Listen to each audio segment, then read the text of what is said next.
I went camping with my city slicker fiancée, now wife. She had never been camping before.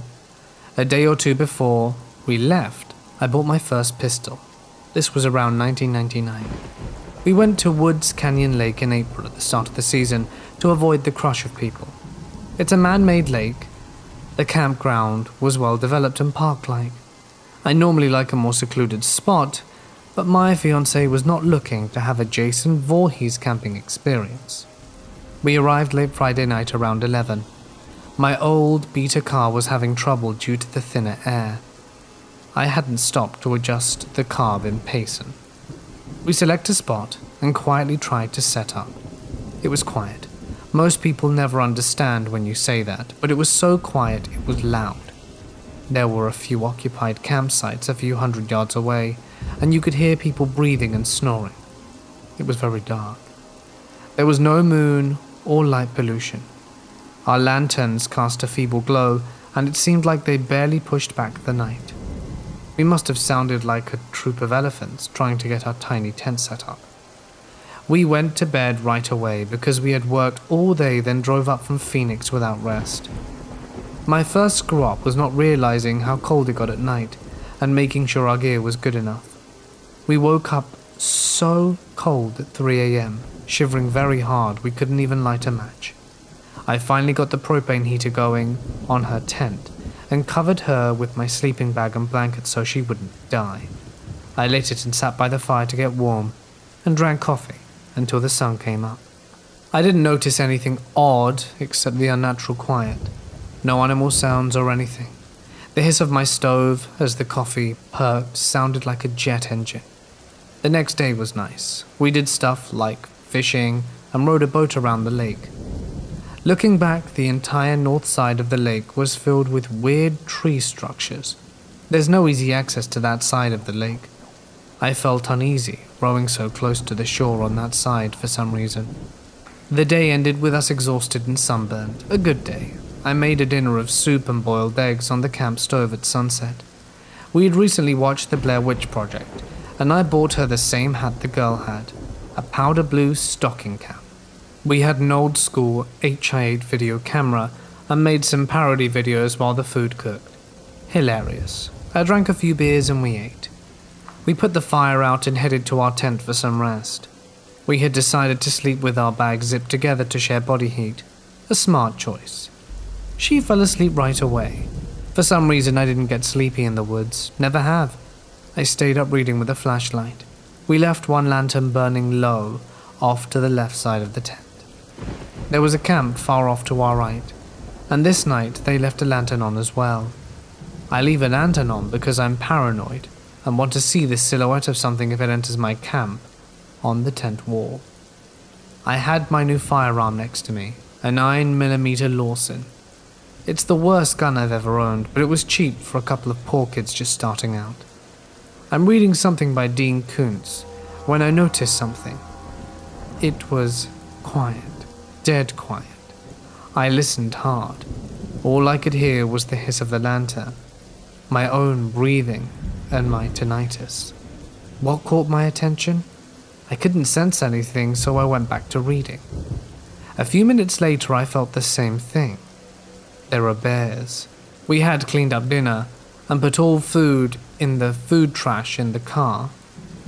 Was it a bear? I briefly heard a baby fussing up north and a mama soothing it. There was another camp about 300 yards north of us that had a baby. That is how quiet it was. That's when I noticed something. Something was pressing lightly against the top of a small frame tent over my head near the peak on the right side.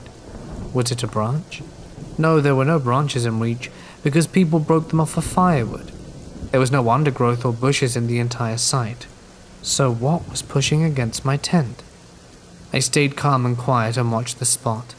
It started moving slowly down towards my face. My hand crept slowly for my handgun. It didn't have a shape like a finger or a hand. I could hear it sliding down the cheap single layer of green nylon fabric with a low hiss. With my flashlight on, I could not see light from my lantern or the other campers.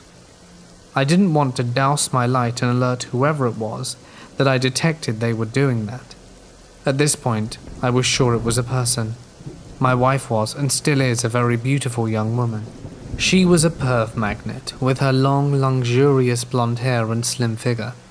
My hand wrapping around the grip of my 9mm as I pretended to be getting comfortable. I even sighed. Well, this perv was about to have the scare of his life. The plan was to bark out at him and cock the gun and then burst out the tent when I heard him run away and fire a few rounds into the woods or follow him to his camp. In a smoothish motion, I pulled the side back on the gun and pressed it into the depression in the tent fabric. I felt resistance. Something was there.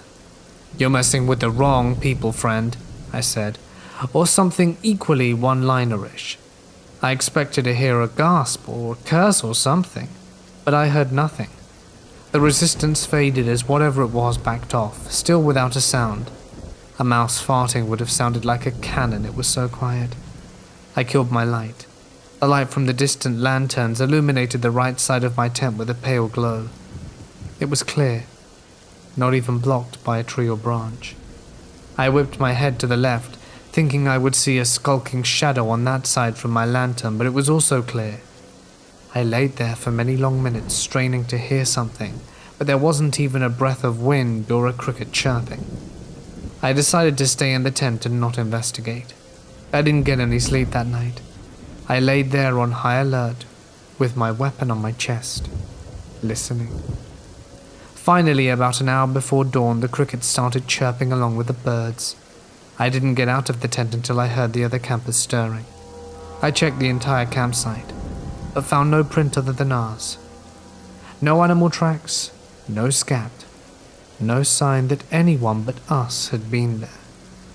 So I know about weird stuff that goes on in that area. Turns out there have been Bigfoot sightings near the campground. We had fun that day, starting with a hearty breakfast of bacon and eggs. I didn't mention what happened to my fiancée until later, when we got home. She thought I'd want to stay another night because we had Monday off from work, but I told her that I was tired. We broke camp around 4 p.m, and were on the road home before sunset. What was touching my tent? Who knows? Whatever it was could move in near total silence. It was cautiously respectful of a firearm, but not afraid. It could move and navigate in almost total darkness, and left no trace. I have camped in that area twice since then, but not in the last 15 years or so. Nothing strange happened on those trips except to reinforce the strangeness of that first trip. The nights were always filled with noise, insects, and animals. Hell, one time we even got chased into a tent early by a curious skunk coming around. Anyway, that's my weirdest experience, but not my only one.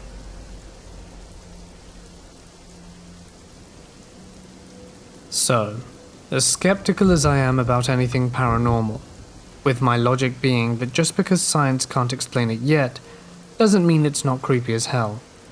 But some memories from my childhood are really starting to bother me. It was around 20 years ago.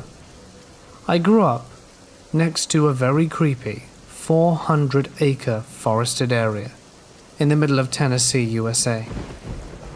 Apparently, it used to belong to a family of freed slaves, way back when, which is now still owned and undeveloped, except for some really old, dilapidated and decomposing structures sporadically scattered across it, from when it was occupied by the original family.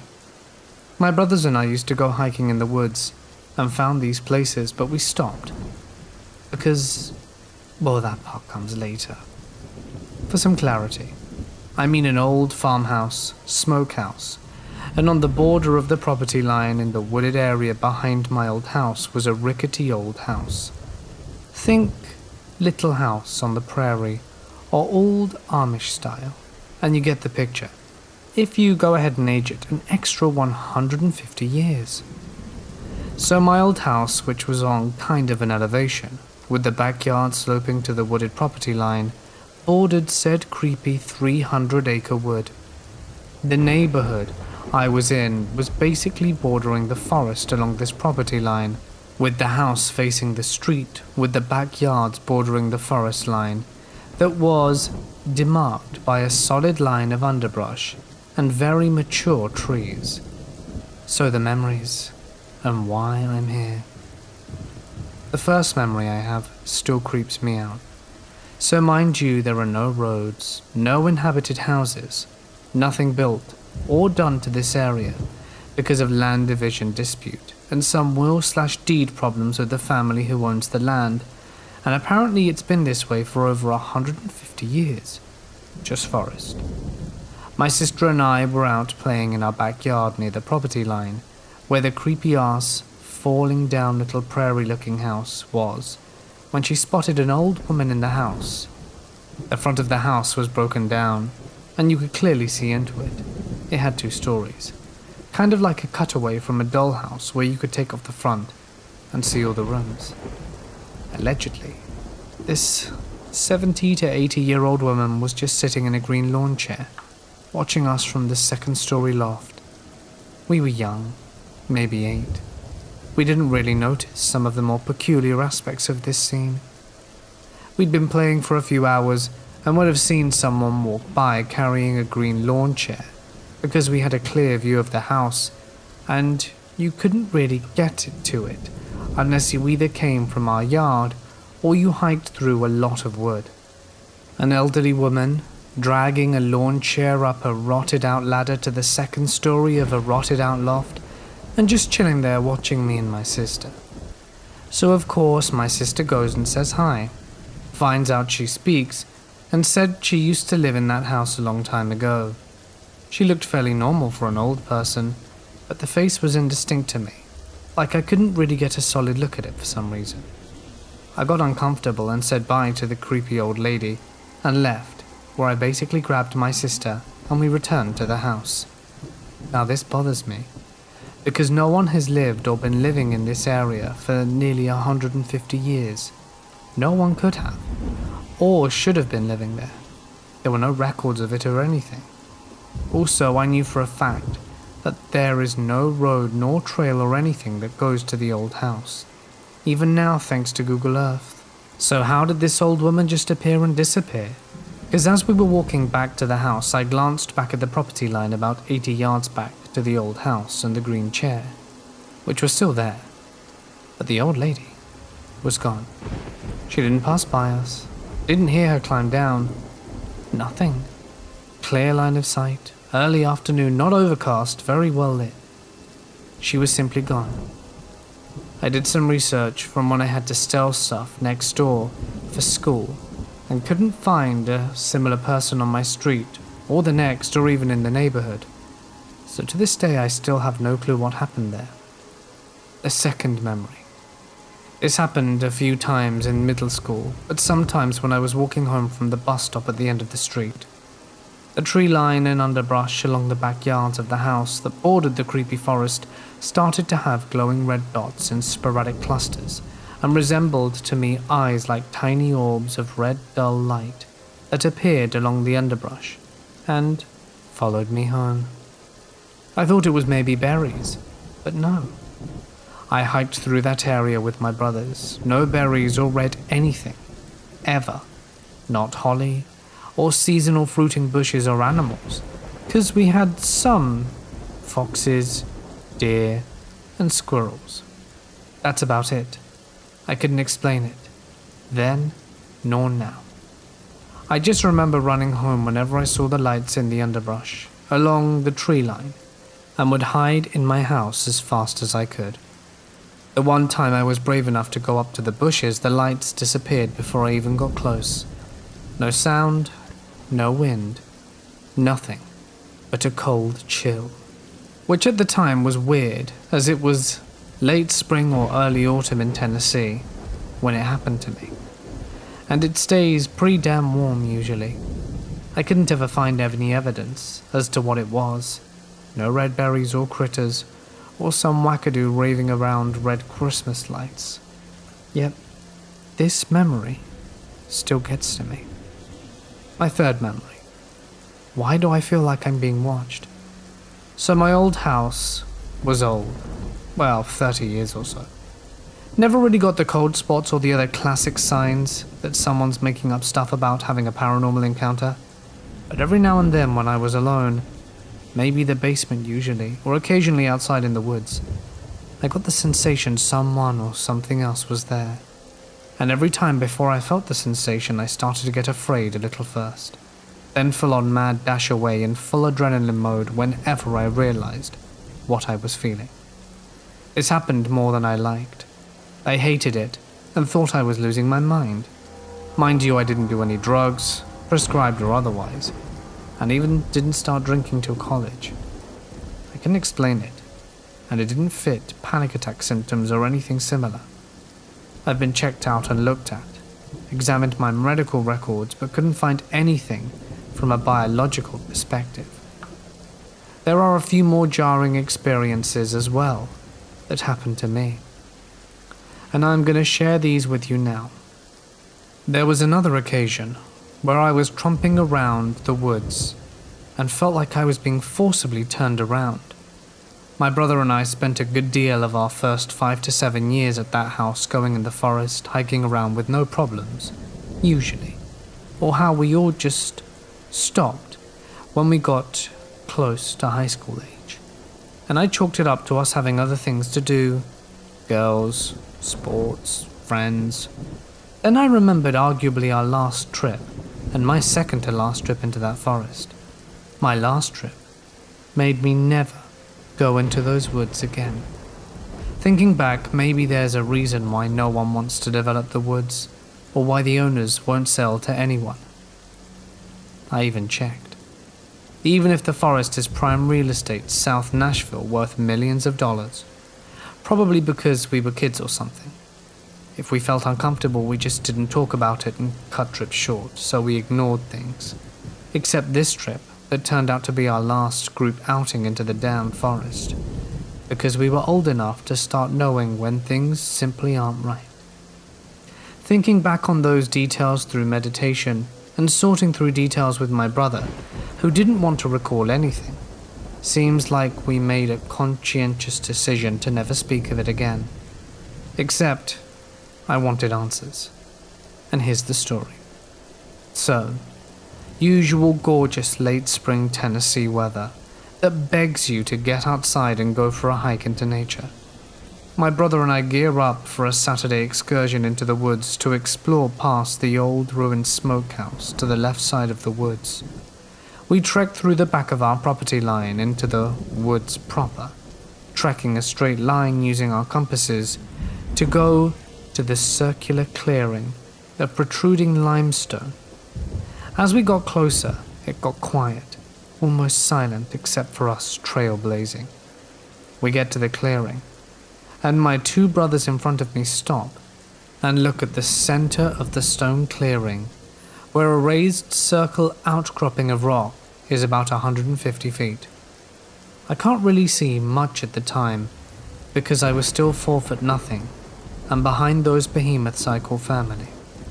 We didn't even notice some important details at first, like how quiet it was, there being no flies or anything around, or the wax dripping around the center stone circle, making an odd star-shaped pattern, and that it feels like we're being watched, where the back of your neck hair has gone up, and you expect to turn around and see someone.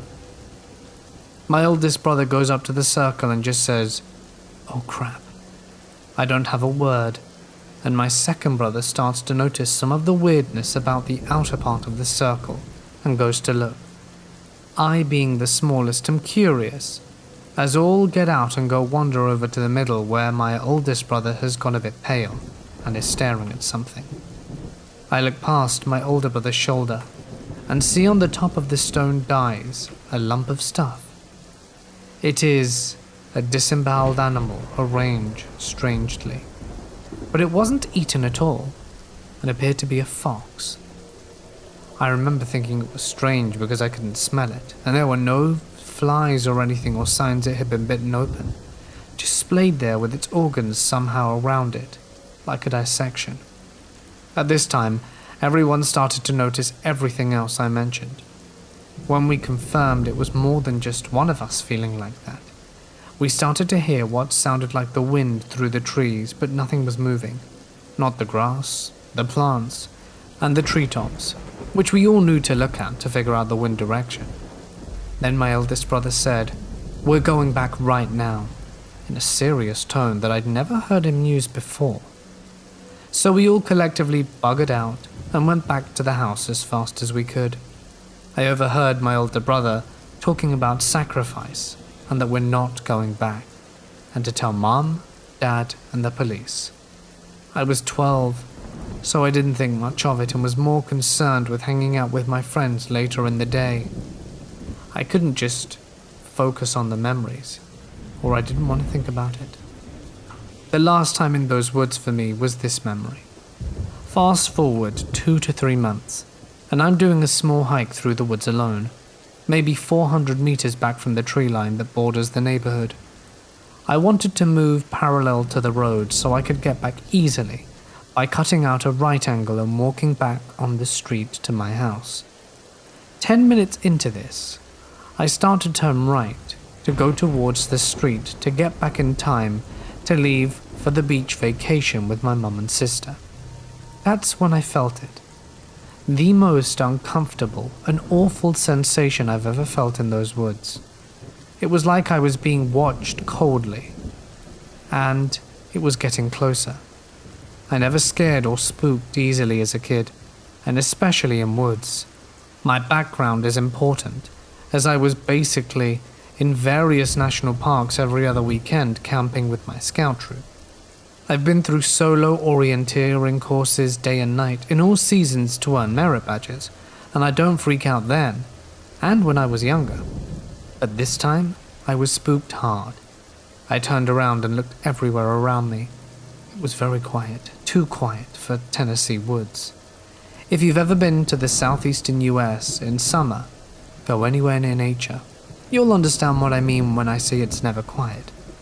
I yelled out tentatively, thinking it could be another person. God, I was hoping it was a person. Then it just got silent. And no, not any normal silence, like the kind where you can hear your own breathing. I freak out and bolt out those woods as fast as I can, and ended up getting the worst case of poison ivy in my life, and had to be sedated and put on steroids. I never went back to those woods after that. I know my son has been here before. Everyone who meets him makes the same comment, along the lines of that he knows too much for his age. The first comment was a few months ago, when we were walking the 2 dogs and he randomly said, "Mum, remember before when I was laying in that field?" And my face was in the mud, and the gunshots were over my head. My feet were so wet. I stopped dead in my tracks. I replied that he had never been round guns, and that he was only 6, so everywhere he goes I'm with him. He was adamant that it had happened, and that he remembered crying and lying there hoping he didn't get shot. I tried to comfort him by saying it was probably a dream, and that if he ever had a nightmare like that, he should wake me up and we could talk about it. He didn't say anything more about it for the remainder of the day. A few days later we were eating dinner, and he said out of nowhere, "I remember when I picked you up by my mum." I asked what he meant, and he said when he was lying in the mud with the gunshots, he doesn't remember anything from that point. He then said he was a baby, and he was sitting on his bedroom floor playing with a toy car, and he heard banging outside the window, but the window had tape all over it. He heard a really, really loud bang, and then that was the end. And he then picked me. I think I'd probably turned a pale shade of grey at this point. However, he didn't seem much distressed. "Perhaps this was a dream," I said.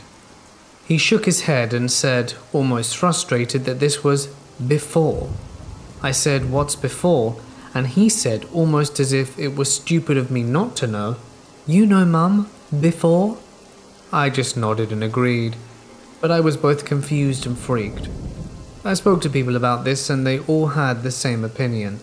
This was my son remembering past lives in the war. Obviously, I knew what he was getting at, but I was so confused as to why he would know details such as taping windows to stop the glass from shattering back in World War II here in the UK. But this wasn't the end of his before memories. A month or so ago, he was sitting with my grandfather, which is his great-grandfather, and he gave him a £5 note as pocket money. My son said thank you and was playing with the note. My son then pointed to a picture on the note and said to my granddad that the picture was of a great Prime Minister. For those of you who aren't from the UK, the £5 note has a picture of Winston Churchill on it. My granddad was extremely taken aback by this and said he was right. My granddad updated me on this when I came back to pick my son up to go home and asked whether it was something I had told him. I said no, and that it was probably something that he was taught at school. At the next opportunity, I asked his teacher whether they were teaching the children about the war or past prime ministers, and she said no, that they wouldn't be learning anything like that until they were at least 9 or 10. Now fast forward to 4 days ago. My son woke up at the usual time in the morning, but he looked exhausted. I asked him if he was okay and he said he didn't sleep well. When I asked why, he replied with, "A man woke me up. He was nudging my arm." I asked whether he knew this man before, and he said, "Yeah, he was from before." By now I understood what he means from before. He said he had a green suit on and some badges on his chest. He was smiling at me, but he was so white. I asked whether it scared him and why he didn't wake me up to tell me. He responded with, "I wasn't scared, he was nice, and I haven't seen him in a long time." We haven't had anything said since, but please give me your opinions. My son isn't distressed by any of this, and he has spoken about past lives before, and we are adamant he is a reincarnation of a friend who died, who we named after him.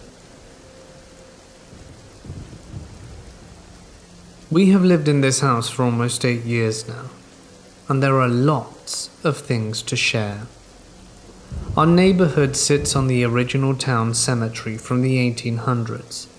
In the 70s, when they built the neighborhood, they only removed the graves they needed to put in the foundation and the sewage system. We didn't know this until we had been living here for 3 to 4 years. But when we found out, it certainly explained a lot. While we were still in the process of moving in and hadn't even spent the first night in the house, I heard 2 little kids talking. I heard it clear as day. A girl probably of around 10 or 12 and a little boy who sounded no older than 5. I only have 2 brothers, both younger than me but still older than either of those kids. It sounded like any younger siblings playing, and because it sounded so normal, I can't remember exactly what was said. Obviously, the first thing I did was call out to them, and then the playing stopped. I never heard them leave. I searched the house and no one was inside. Everyone was in the backyard putting together our swing set. I told my mom what I heard, and she of course didn't believe me. I dropped it and we moved on. Months later in my room, I'm trying to sleep, when I roll over and see the reflection of a girl in my TV screen. I realized I was seeing her back, long curly blonde hair, and a blue dress that appeared to be from the 1800s. Somehow in my sleep-deprived brain, I thought it was my own life-sized doll and ignored it and went back to sleep. It definitely wasn't. It was the wrong color and the doll was facing the TV, so there's no way it was her. I didn't tell my mum this time round because she didn't believe me the last time. After that, stuff started moving around. Things fall off the stairs that are carpet. The lights around the house turn on and off at random. I hear people walking around the house all the time, and still my mother does not believe me, which is really stupid because she believes in ghosts. I affectionately named the ghost girl Lizzie because it just felt right. Finally, one day I'm out with my friends doing teenage stuff. It's roughly 11 p.m. at night, And all of a sudden, my mum calls me. Tell Lizzie not to scare the crap out of me. Turns out, she'd gotten up to use the bathroom, and when she returned to go back to bed, she'd seen a dark orb hovering over her side of the bed. When she saw it, it quickly exited via the ceiling, and then she called me. Not long after that, we found the local news articles about our neighborhood and the cemetery. We also found out that during a flood one year, one particular casket kept popping back up, and it had to be moved. And that a lot of the neighborhood still have headstones visible in their yard. We're horrified because we definitely noticed some weirdly flat stones out near our garden, and one only 5 or 6 feet from fruit trees that we planted. So now we all accept that we live with a ghost or two. Weird stuff happens all the time. They stop throwing stuff off the stairs, but they now show up in our Xbox Connect, turn sinks on, and occasionally knock stuff over. But I also sometimes will hear them talking faintly. I haven't seen either of them since the first time, but I know they're still about. We treat them like family, talk to them, offer them snacks, leave toys out to play with. Life is weird, and new people in the house never take long to notice. Lately, I've also been seeing a shadow cat hanging around. We have 2 cats already, but neither of them can disappear through walls, so there's that. Another story I have to share is one day my friends and I were leaving the house. I don't remember where we were going, and my mum comes around the corner swearing she saw someone walking down the hallway. We were all in the living room and my brothers weren't home. At the time we had our Xbox set up on a dresser with its own TV so the kids could play games without taking over the living room, and said dresser was right next to the doorway that leads into the hall. My mum says she thinks she heard the Xbox turn on, and comments on how easy it would be probably for the ghost to turn it on since the button is so sensitive. We all have a chuckle at the ghosts playing video games and continue to the door. Not 10 minutes later, my mum calls me to tell me that the Xbox had in fact been turning on and off repeatedly, that she was trying to watch TV and it started to freak her out. I laugh because of course Lizzie would do that. You just told her how it works, I say, and I hear my mum politely ask her to stop because it's distracting, and the beeping from the console stops for maybe a minute or 2 before it starts again. My mum makes me come back early, supposedly because Lizzie likes me, and she'll stop if I ask her. The Xbox continued to turn on and off at random, albeit every once in a while now for the next few weeks. Now when our consoles or even the TV turn on by itself, we'll ask her what she wants to watch and play, but never get an answer. This happened a few years ago, when I was still living with my mum, and I had borrowed her car to go see my then boyfriend for the evening.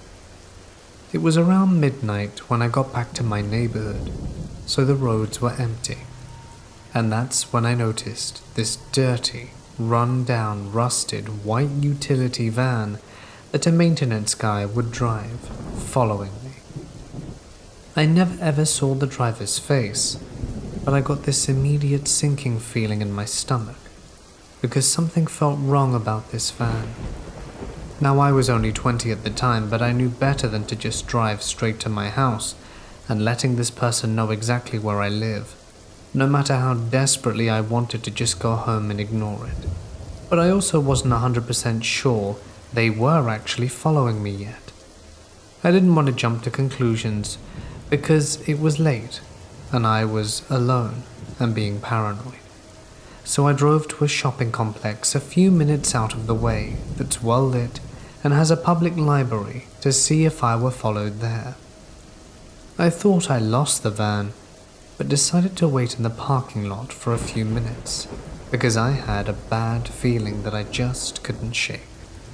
Sure enough, the van showed up and was driving in random circles around the parking lot looking for me. This scared me quite a bit, so I drove towards the big mall here that's always got security and police, because it was the midway point between where I was and where I lived. I parked in a pretty well-lit, although empty 24-hour McDonald's parking lot where I had a great view of the roads and the mall, but I wasn't super easy to spot and waited to see if the van showed up looking for me. It did. And of course, this would be the only time security and the cops are nowhere to be found, which was half the reason I decided to head there in the first place.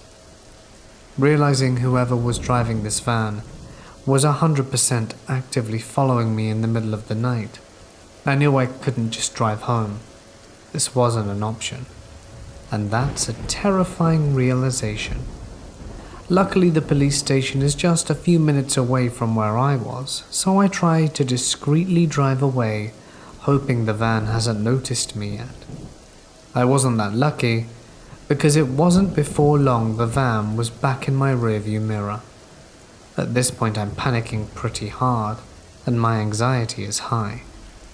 I finally pulled into the police station parking lot, and seconds later the van came to a stop in the middle of the road for no more than a few seconds. I'm guessing just long enough for them to realize where I led them, and they took off immediately very fast. I did make it home safe and without seeing the van again not long after. But this whole ordeal took up at least an hour of my night. It was after 1 a.m. by the time I made it home, and I was terrified the entire time. I don't know what this guy's specific intentions were, but honestly, I didn't need to know. I knew it was nothing good, and I likely avoided a very bad situation. If you think someone is following you, it's not stupid or paranoid to make sure you aren't right. Who knows what might have happened if I'd have led them to my house or gotten out of the car. When my little sister was around 6 years old, she started talking about her imaginary friend named Charlie. She said he would come out of her closet late at night and scare her. My dad and stepmom just chalked it up to her having nightmares. For about 2 years, Charlie would visit her on a nightly basis, tormenting her and scaring her so badly she would always go to my parents' room to sleep. Eventually, she started drawing Charlie and hanging him up on her walls. The picture she drew scared me to death. It was just a dark figure with no features. How could a child think of something like this? My parents started to get very angry with her for waking them up almost every night. They told her to go back to sleep and blame it on nightmares. But one night my parents got a very rude awakening. Around 2 or 3 a.m. my dad woke up to use the bathroom. When he opened the door to the hallway, he was startled and paralyzed with fear to see a very dark figure, featureless, motionless and about 4 feet tall, standing right in front of him.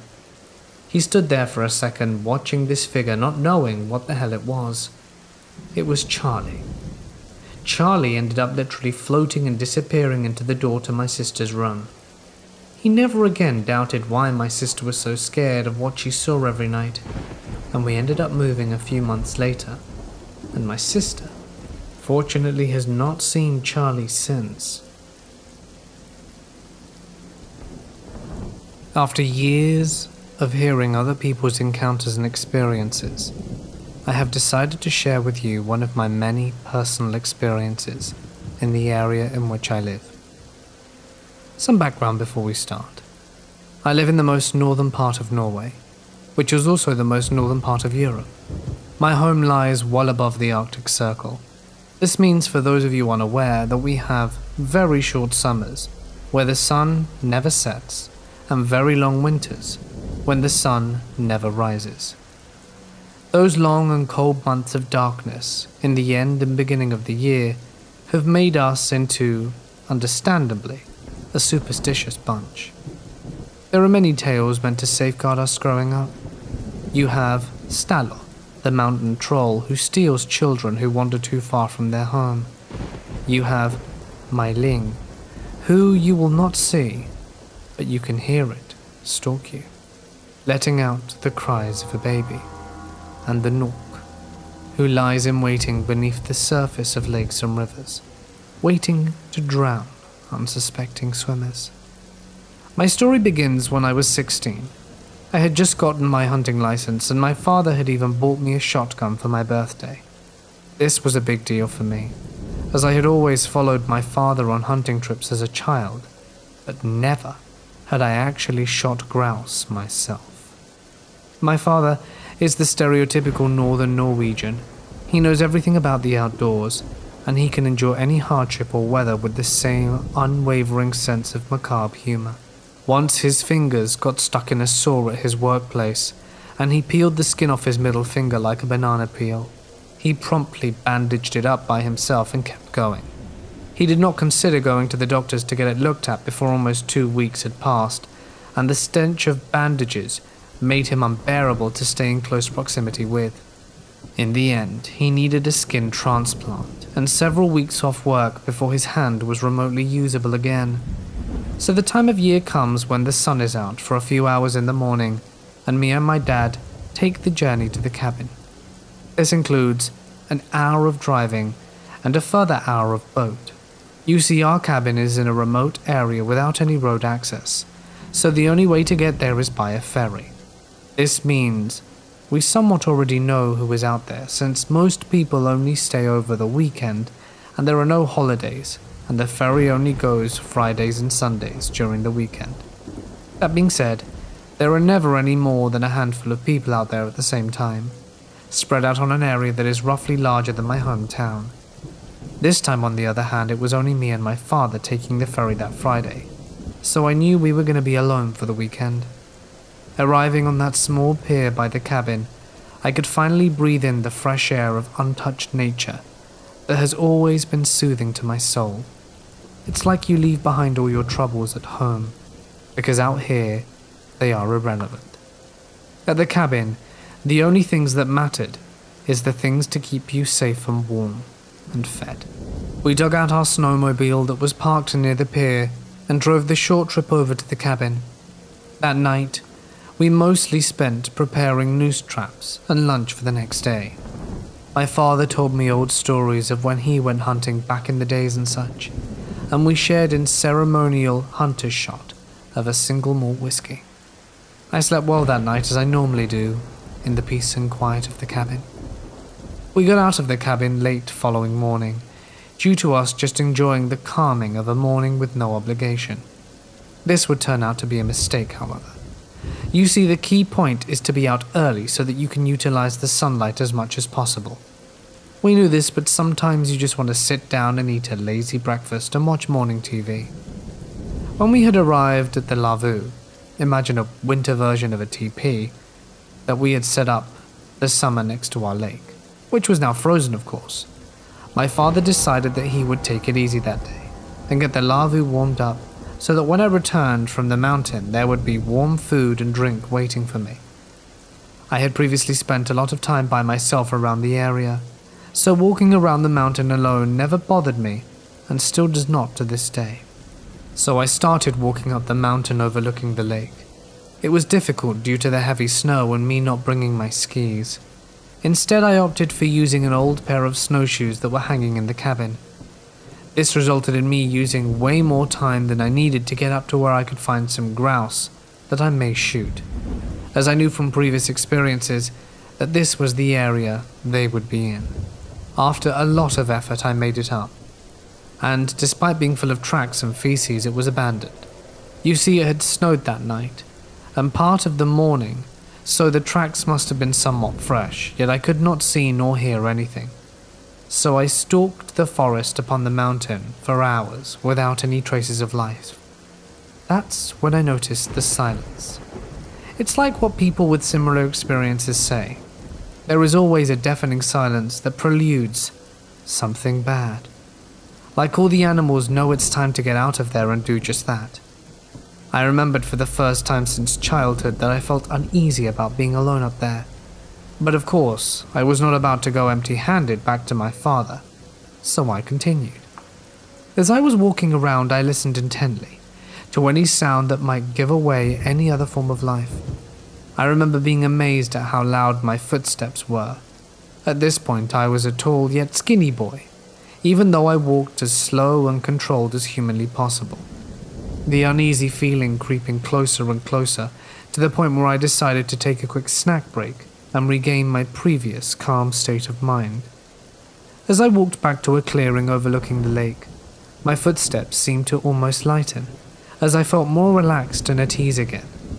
I sat down on a rock and ate a bar of chocolate that I had bought, and enjoyed the sun on my face, ridiculing myself for being spooked of what essentially was nothing. That's when I heard footsteps coming from the direction I had just been in. Loud and heavy footsteps of a grown man. I knew this because, as anyone can tell you, the sound of a biped walking on 2 feet is quite distinct from four-legged creatures such as moose or bears, especially in heavy snow. I tried calling out, because I immediately thought it was my father who had a change of heart, but there was no reply. I sat there on the rock, watching the direction of the footsteps, as they grew louder and louder. Several times I called out, and yet I received no reply. Feeling uneasy again, I decided to take out my phone and try to call my father. There on my phone I had an unread message from my father delivered 3 minutes ago. Coffee and lunch are ready. Simultaneously, the footsteps were somehow getting louder and louder, and I knew whatever was at the other end was not my father. This, and knowing that we were supposed to be the only 2 people in my radius, for many, many kilometers, made me instantly jump up. I grabbed my shotgun and noped out of there as soon as I had tightened my snowshoes. As I was making my way, with all the haste I could muster, I heard whatever it was stalking me pick up the pace, and I realized that the sound of my own 2 footsteps and whatever it was that was after me were almost in sync, to the point where there was only a slight difference when our feet hit the ground. I realized since then that whatever it was had followed me since I had entered the forest on the mountain, and was the cause of why I felt my footsteps were abnormally loud. I remember trying my best to run in hip-deep snow, not caring about the thick layer of branches that hit my cold face, leaving red marks all over.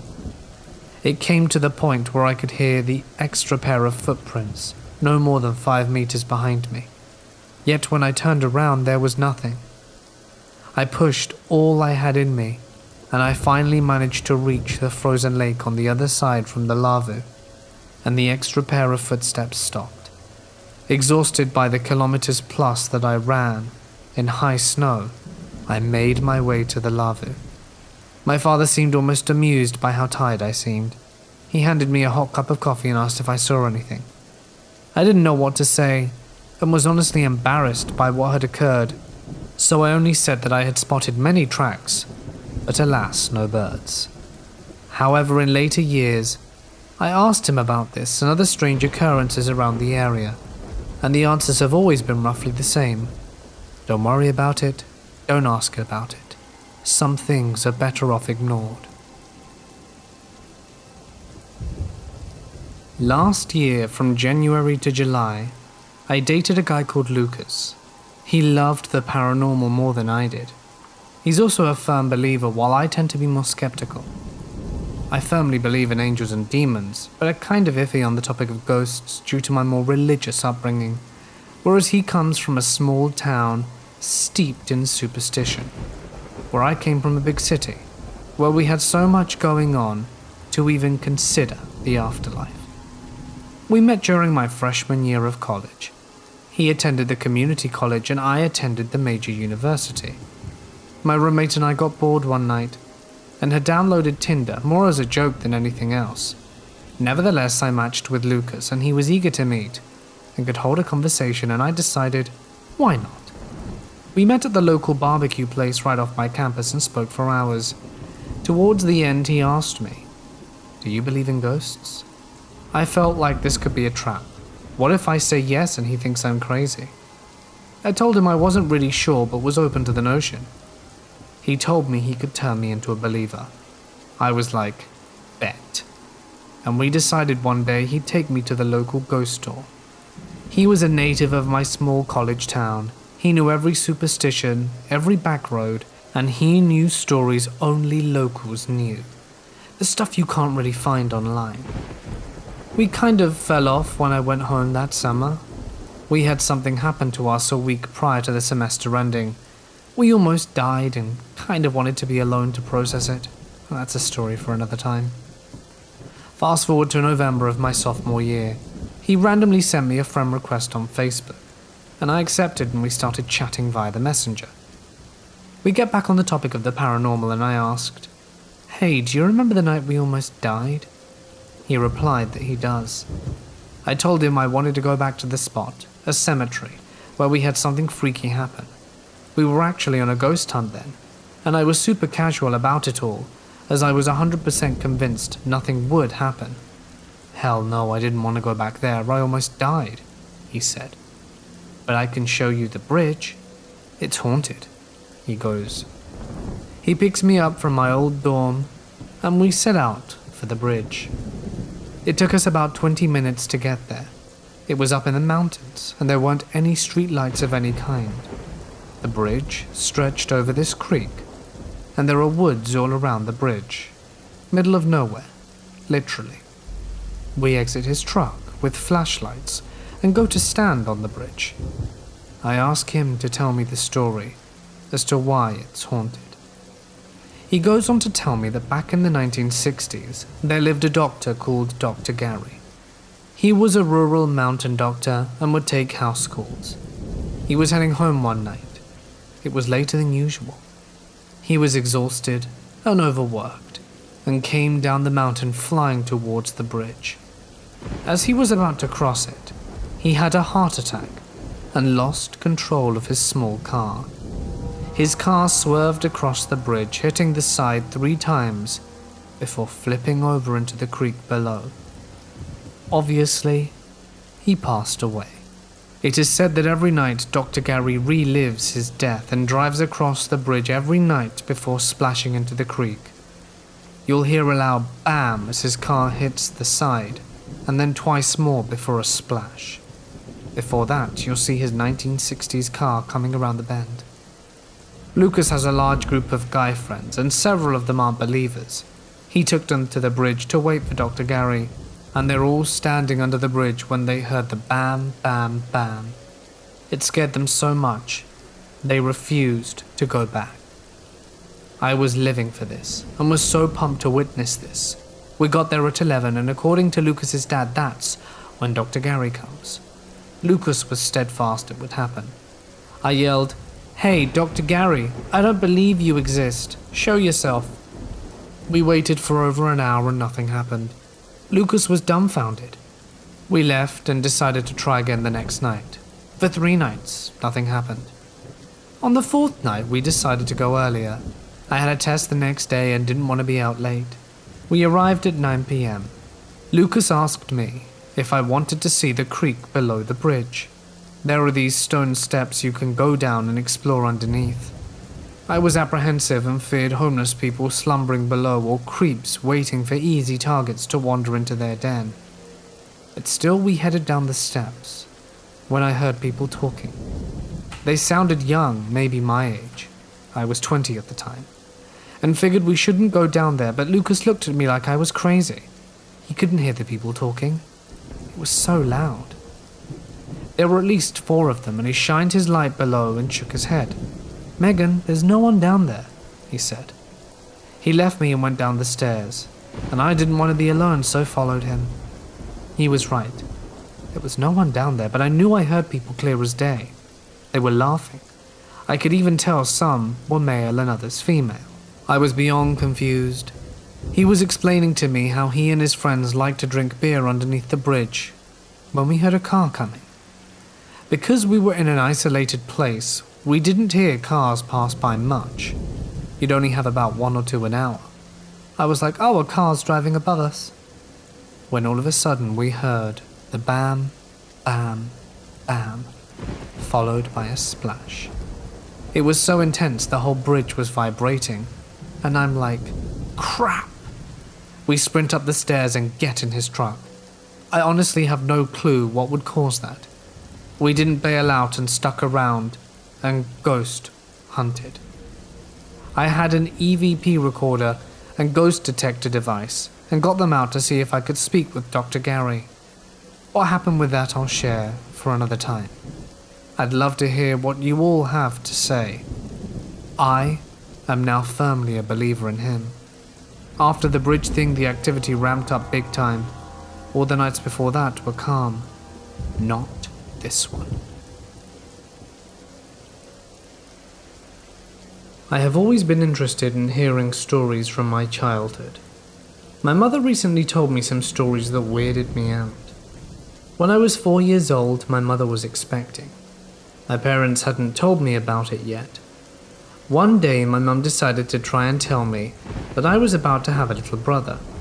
She was scared to tell me because she thought I would be worried that I would be forgotten about. When she went to tell me, I placed my hand on her stomach and told her she didn't have to tell me because I already knew she was going to have a baby. She was completely shocked, considering no one had told me. Weirdly enough, I already knew. I'm not super religious at all, but I told her that God told me about it. I actually remember some of this next story. I'm not sure how far along she was with the pregnancy. All of my family was in the living room and we were discussing the new baby, names, appearances, and what we thought the gender would be. I said that it would be a boy. He'd be tan, have dark eyes and brown hair. I said he'd look like an Indian. This was funny to them at the time because my family is fair-skinned. Fast forward a few months to when the baby was born. It was a boy and had all the traits that I had described. Me and my brother are pretty close now. I've always felt some sort of attachment to him. I don't know if these are weird to anyone else, but they spook me. I'm very interested in spiritual things and the supernatural, and I'd love to hear any of your comments on this. Was it a premonition? 2 years ago, 2 friends and I decided to go on a late-night adventure and drive to a bigger city about an hour away from our hometown. We got to the city around 11 p.m. and were just exploring random areas there. I had my iPhone plugged into the car playing music, and out of nowhere the music cut out and the screen changed to maps. A destination was entered in the map, and a male AI voice began telling us where to go. We decided to follow it like it wasn't something straight out of a horror movie. The first destination it took us was a worn-out road at the back end of a construction site. The road went up to a forest that was surrounded by large fences. There were no trespassing signs everywhere, so we decided to turn around. The GPS then rerouted us to another point about 20 minutes away from the first. We drove to the second point, and it was a dead-end road on the opposite side of the forest from the first road. We were pretty freaked out by the experience, and reconnected my phone and went back home. Fast forward a few days ago. One of my friends who I had gone with was talking to me on the phone. He brought up the experience and we decided to look into it. We found the 2 roads on Google Earth and could see a house in the forest with a clearing behind it. We started doing some research on the house and came across a court document connected to the address. Developers had bought the land and were denied approval to build on the land where the house stood. I didn't think much of it until I read further and saw why they were denied. The clearing we saw on Google Earth ended up being a cemetery where the original settlers of the city were buried. With more research, we came to find that a man who had owned the land sometime before the 90s had moved every headstone, leaving the graves unmarked. It took historians years to discover the cemetery, and they were granted permission to make a thorough report on it. They found 99 grave shafts, but 60 of them were much smaller, meaning they belonged to children. The developers had unveiled in court that they simply moved the remains into a corner of the new subdivision without any cemetery. The other road that we were brought to was on the other side of the forest, as if it wanted us to drive from one side to the other when we didn't make the main road. The weirdest part about this whole experience was when we noticed the court date was exactly 10 years ago from the date we did the research. We found it odd that it took us so long to look into what the GPS could have been taking us to, and that out of every day it happened on the 10-year anniversary. It's pretty crazy. I honestly believed that our GPS was being manipulated by a spirit that belonged to the graveyard, and they wanted to let us know what had happened there. If you care to do your research, it's called Lime Kiln Road, Ancaster. The road into the forest, Bailey Road, Ancaster. Second Dead End Road, Cooley Hat Pioneer Cemetery. When I was a toddler, I told my mum I wanted the tickle man to stop tickling me at night. She asked me what I meant. I told her a tall man tickles me at night. She kind of brushed it off as a dream. About 2 nights later, she hears me laughing in my room, and she hears me start to cry and say stop. My mum is freaked out. She runs into my room and finds me fast asleep and no one there. My dad worked nights. I have no siblings, and no one would have run away without her noticing since their paths would have crossed in the hallway. This happens again the following night, except my mum doesn't get up. Petrified, she calls out and says, "I don't know who you are or what you want, but you need to leave. He doesn't like it. You're scaring him. Please go away." I immediately stop crying. She goes in to check on me and the room is empty. The tickler never came back. Does anyone know what this could be? It was August of 1992, and I had just moved to Sydney, Australia from my home in New York. My grandfather had recently passed after a prolonged cancer battle. He was my favorite grandparent, and almost 30 years later, I still miss his warmth and stories. I still dream about him to this day, and in my dreams I tell him how much I miss him. During this period while he was dying, my parents had been making plans for our family to move from our home in New York to Sydney, Australia, as my dad is Australian and had been offered a job during a previous visit to his side of the family. The combined passing of my grandfather and the sudden uprooting of my comfortable and familiar life to live halfway across the world had left me feeling insecure and alone, forced to adjust to a life in a different cultural environment, away from all my childhood friends, and old school was different for a 10-year-old. To help alleviate these feelings of homesickness, my parents got me a puppy, a chocolate Labrador called Milo. He was only 6 weeks old when we got him, and like all puppies, he was a handful. My mum would get angry at me, as he would constantly howl during the night, and would rip out the stuffing from our sofas. We would wake up to tufts of couch foam scattered all over the living room. My mother was a manic depressive, and losing her father, my grandfather, had only compounded her grief and rage at the world. She threatened to send the puppy to the pound, or give him away to one of her friends. When my mother would lose it, I would take Milo out for a walk near our home. We wouldn't venture too far, just a few blocks to this park I knew, where we could be alone, and I could think. The park is hard to describe. It was a public park with a swing set and some walking trails, but had the appearance of a semi-cleared forest with a lot of unkept shrubs, old trees with spindly branches that would reach out in all directions, as well as wild grass that you could get lost in. It was not huge, but not exactly small either, and for a kid it was an easy place to lose yourself in, with all its dark corners of backwoods. The name is Harbourview Park, if you wish to Google it. The park had 2 entrances, a steep stone staircase that led to a sidewalk above, and another staircase that led to a sidewalk below. I was walking Milo on the sidewalk above the park, when suddenly a car pulled up in front of me. I think the car was white, and I don't remember the make now, but it was some kind of sedan. An overweight middle-aged man with a huge walrus moustache and sunglasses got out the driver door in front of me and looked straight at me. I froze, and I still remember him saying, "I'm not gonna hurt ya," and that triggered some primal panic in me.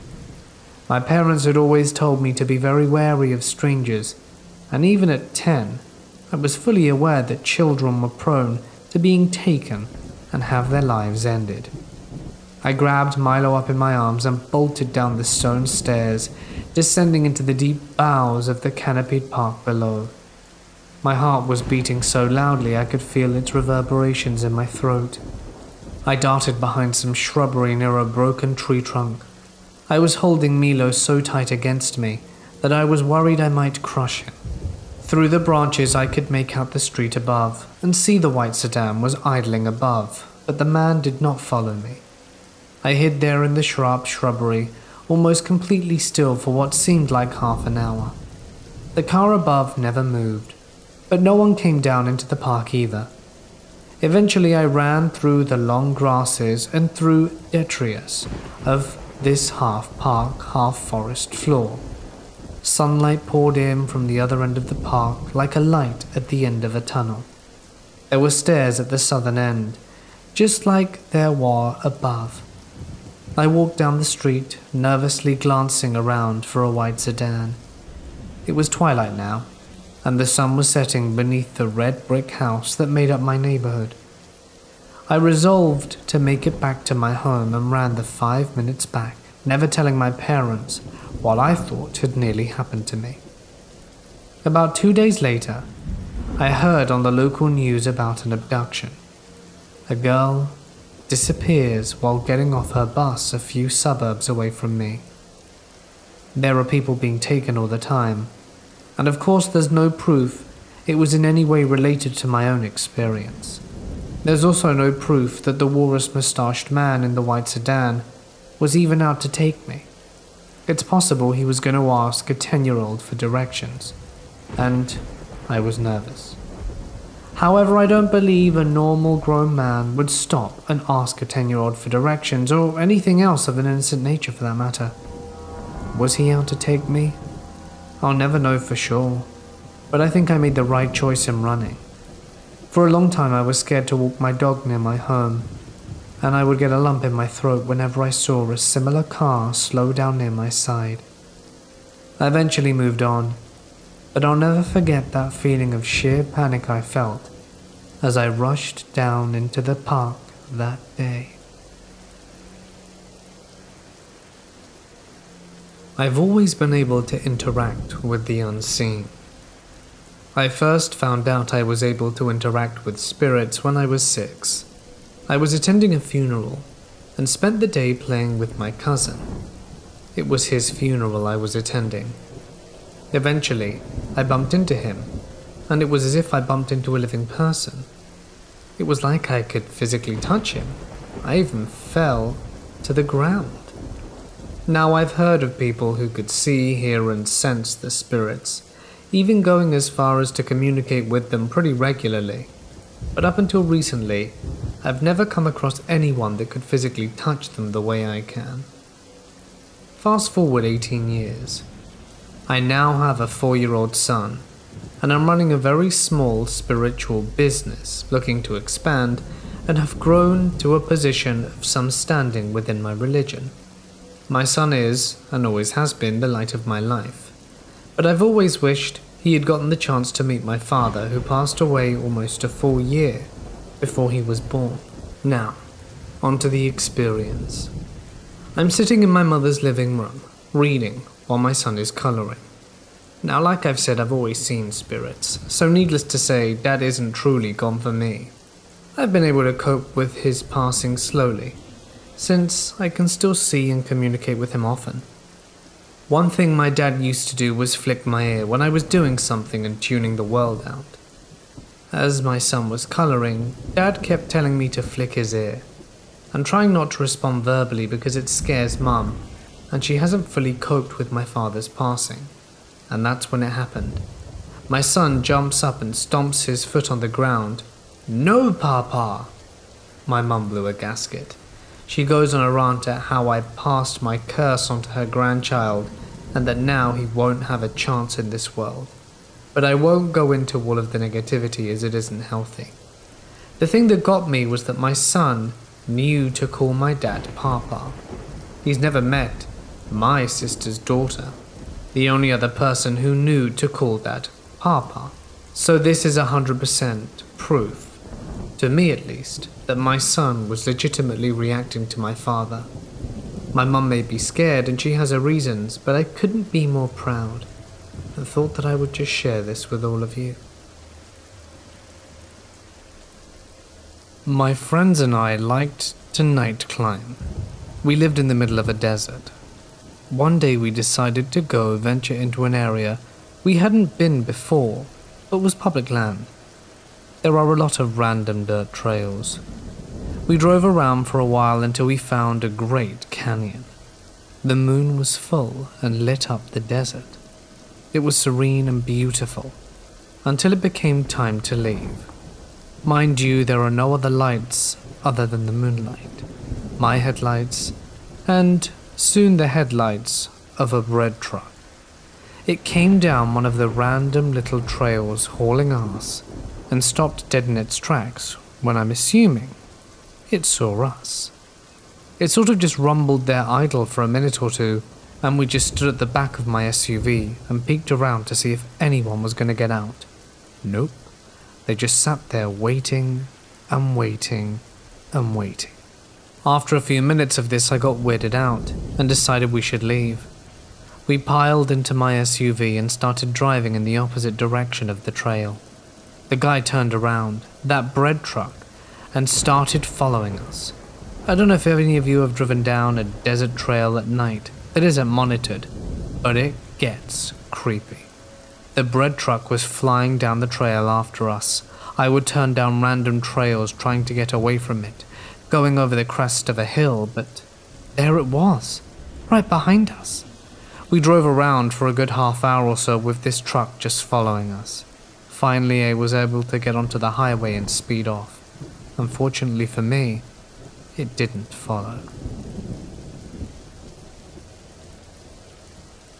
Me and my friend Jacob go out biking in a forest near my house because it's pretty big and has some nice trails. We'd been biking around an hour when we realized we were kind of lost. So we stopped to try and figure out where we were at. He was trying the map app on his phone when I noticed a house not too far off the trail. My friend's phone wasn't having any luck with connecting, so we decided to walk over to the house to check if someone could point us back in the right area. We knocked on the door, and like a horror movie, the door creaked open. We walked in to ask if anyone was there, and realized the place was empty. It was mostly furbished, but it looked pretty old, and the fridge was rancid. My friend finds a staircase leading up a floor, and we decide to go up and check that part of the place out. The second I put my foot on the staircase, I felt nauseous. I almost fell over because of how bad it felt. My friend helps me walk out the place, but I collapsed outside on the ground and began vomiting. My friend is trying to help me from falling into my vomit, and once I was done, I sat back and tried to get air. That's when my friend turned around and mumbled, "Holy crap, dude." I turn around. The entire house is gone. Like, not even there was dirt and stuff that proved the house was there. I mean, it looked like the house had never been there in the first place. There was even a tree growing in a spot where the corner of the place was. I didn't really know what to say, so I just sat there, staring at the ground. That's when I realized I had taken a picture of the place on my phone. So I pulled it out, trying to see if I had actually taken a picture or not. It was just a picture of the ground covered in dead leaves and grass. We decided that moving was better than staying there, and after half an hour we found our way back to the trail we knew.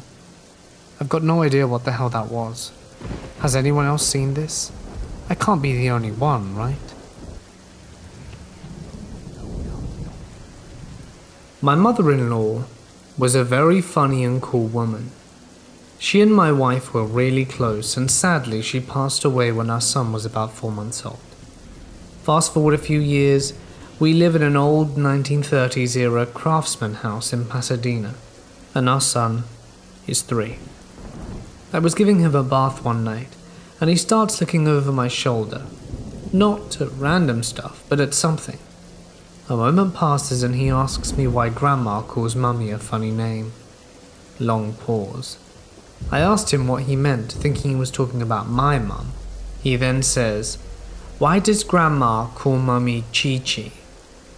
My mother-in-law's nickname for my wife. I was really set back by this. My wife and I never used the nickname.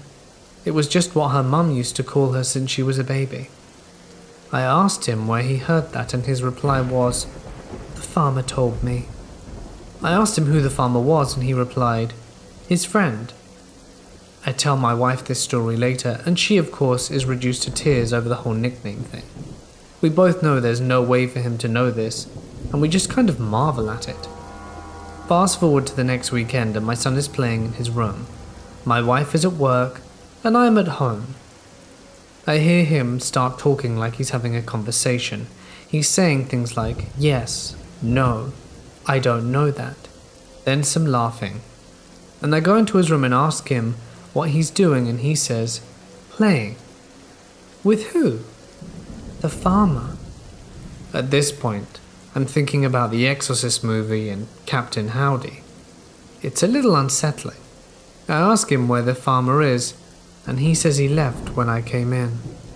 Okay, now I'm getting creeped out.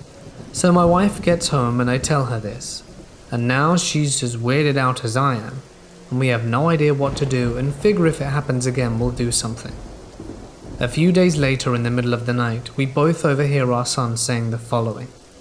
"Grandma says you and I can't be friends anymore." Wife and I both go to check on him, both of us a little freaked. He's just sitting up in bed and I ask him if he's okay, and he says, "Yeah, Grandma says I can't play with the farmer anymore." He never once mentioned the farmer again. Not ever. He's 13 now and doesn't remember any of this, but we do. My deceased mother-in-law prevented a full-on exorcist, like the thing in our home. My entire life, my grandfather has lived in a large home in a somewhat wooded area in a town outside of Dallas, Texas. We would camp out and explore the area when I was younger, before people decided to start building more in that area. In order to get to the house, you would have to turn off the main road into a cemetery. Not sure why, but the road cuts straight through a pretty large old cemetery. I like to go there on nice days and look around sometimes.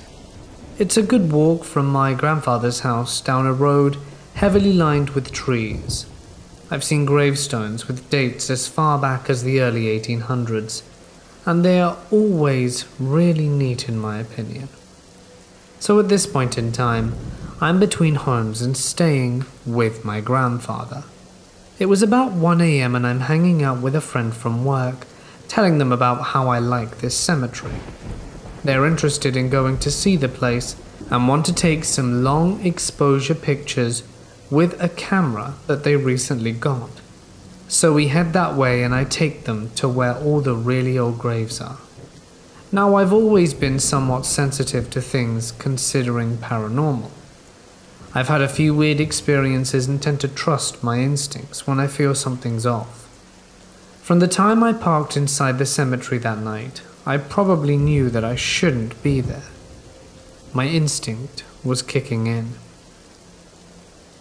But I ignored my gut, because my friend was excited and I really wanted to show them this cemetery and explore the surrounding woods with them. So we walked along the wood line towards the far back corner where the oldest graves are to take some pictures of the headstones and pay our respects to the people who have been there the longest. My friend takes a lot of pictures and I walk around with the flashlight, adding lighting and reading the graves. The entire time I'm feeling like I'm being watched.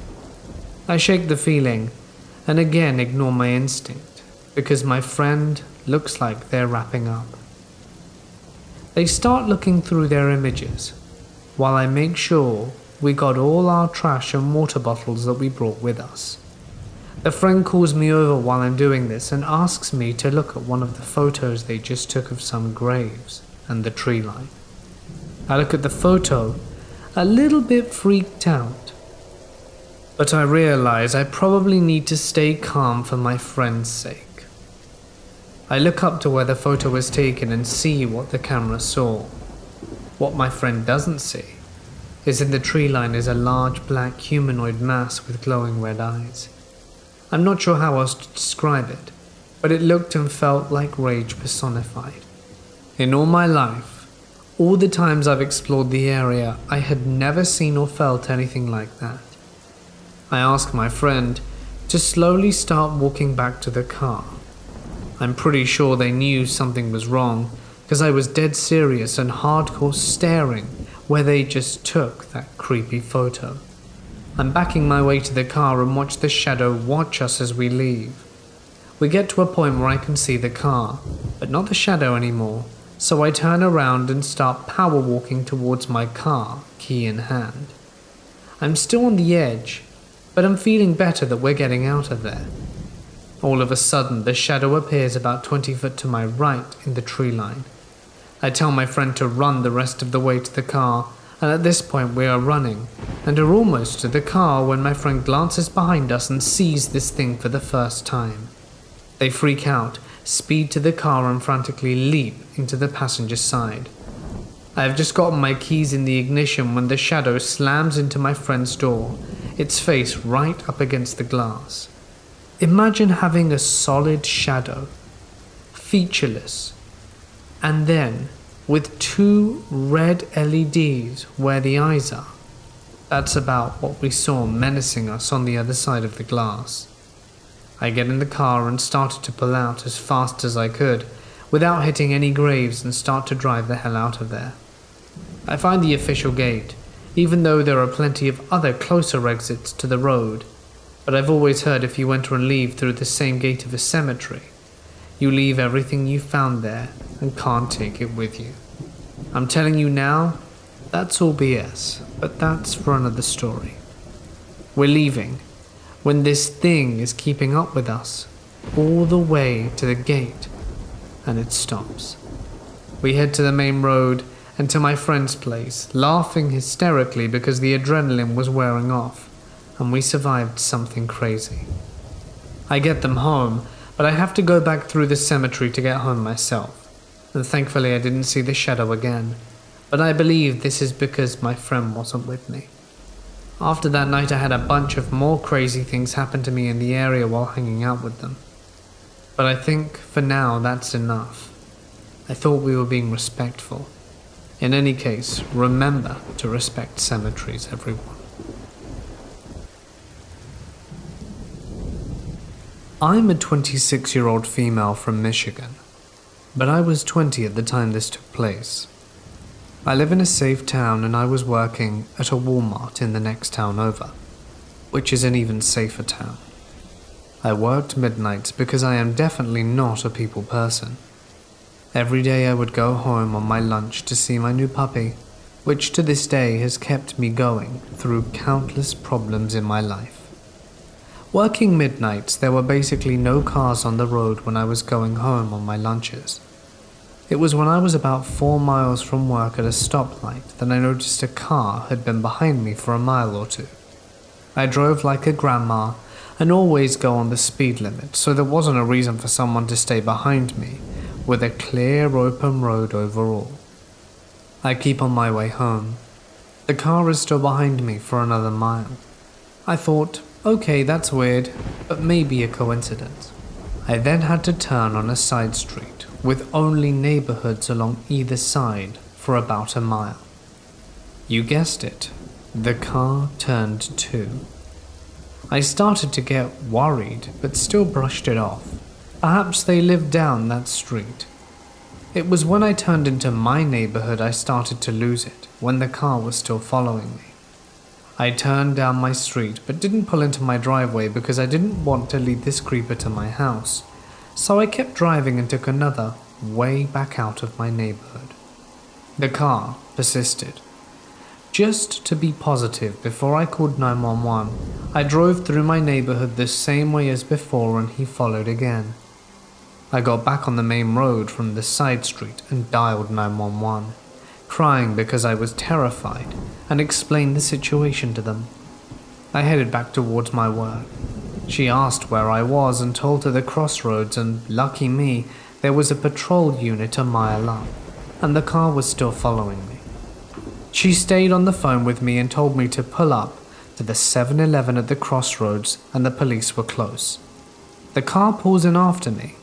The dispatch lady told me to turn my hazards on so the police knew which car was which. The car must have seen the police and tried to leave, but not today. They stopped him on his way out turning. I was just parked in a spot crying hysterically. An officer comes over and asks if I know a Michael Stonebreaker. I say no, I don't. The officer continues to say he has a good amount of heroin on him and that this isn't his first arrest, so he'll be going away for a while. Why did he follow me? What was his motive? The officer also said the creeper said he was following me because he thought I was his friend. Well, why didn't he pull up to me at the red light we were stopped at? Why wouldn't he have tried to get my attention somehow? That was a very terrifying experience for me and taught me a valuable lesson. Pay attention to your surroundings day or night. Anything can happen, anywhere, even in a safe town. My daughter recently turned 3, and we went up to my in-laws. They live near the border with Poland. We named our daughter after my wife's grandmother, an amazing lady who passed right before we found out about our pregnancy. My daughter's name is Emma Rose, Emma being the first name and Rose being her middle name, which is something unique to our family, as generally speaking Ukrainians don't do middle names. So my grandmother-in-law would have been Baba Emma to my wife growing up, and that's how we have always talked about her and referred to her as Baba Emma. Keep in mind my daughter is old enough to know her own name now, so you say, "Who are you?" or some variation of "What's your name?" and she'll say Emma Rose. After the long 6-hour drive we reach the village. On the way into the village, of course, we passed the cemetery where Baba Emma is buried. This particular time we had my mother-in-law in the car with us, as we picked her up from town on the way to the village. And she's in the back playing with little Emma. Emma is ecstatic, because she hasn't seen her grandma in a while and was really missing her lately. Grandma felt the same about Emma. So we're slowly driving because the roads are terrible, and as we pass the cemetery, Emma Rose breaks away from her grandma, points to the window and says, "Look!" What is it, Emma? What do you see? "It's Emma Rose." "No, you're Emma Rose." "No, there, Emma Rose." Okay, my daughter just saw herself. Alright then. My wife and I look at each other, smirk, and just keep moving. I've read online about many creepy things that toddlers say, but this was the first. I guess it all starts at 3. This happened back in 2011. I live really close to James A. Reed. It's a memorial wildlife area of a little over 3,000 acres. It's a popular location for fishing because it has something like 12 small lakes. Hiking, as there are numerous hiking trails that traverse the entire area, all of which are light hiking / nature walk sort of trails. It's a popular spot for photographers for shooting portraits, and during hunting season it's popular for bow hunting. I'm an amateur photographer. I do portraiture for a side gig. I like to fish, and I also like to go hiking. So it's basically one of my favorite places, and I go here often. I basically broke into portraiture photography by shooting school photos and couples and such at this location. It has fields with tall grass, great colors in the fall, docks, and easy accessible changes in scenery. It's basically a photographic goldmine. I still do photography, but I'm quite a bit better known at this point and obviously significantly better than I was then. But I still use James A. Reed as my go-to location for almost everything. Boy Scout troops also go hiking through the area on nature walks and such. It's just a very popular location.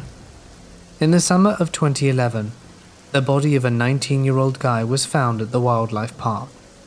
They call it a wildlife park, but I mean the wildlife amount to deer, fish, and lots of snakes, squirrels, and cranes. I've never really seen anything else there, and I've been there more times than you could ever count. The story of this kid's body was a minor news story, but since I was so familiar with the area, it was of interest to me. The news report was immediately confusing. According to the report, the kid had been partying with some friends, OD'd at the party, and the story breaks apart here. His friends say that he wandered off, and that they didn't know where he went. His mother thinks, for no clear reason, and this is the operating story that the news went with, that he OD'd at this party, and his friends dumped his body in the wildlife area in the middle of the night. Both of these things are pretty much impossible, and I'll explain why right now.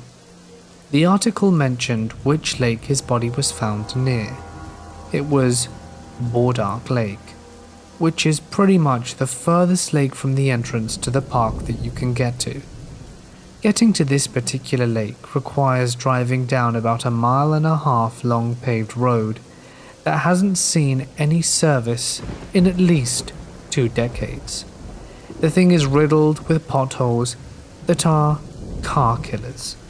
If you don't know where they are, you have to take the road slow. Hitting one of these things in anything short of a full-size pickup will likely destroy your tire and wheel. I've driven it so many times I have the potholes memorized and can drive it pretty normally, weaving in and out of them when they come up. But in the dark of the night, this would be hard, especially for some drunken high teenagers. But that in of itself isn't impossible to do. There are 3 gates between the entrance and where his body was found.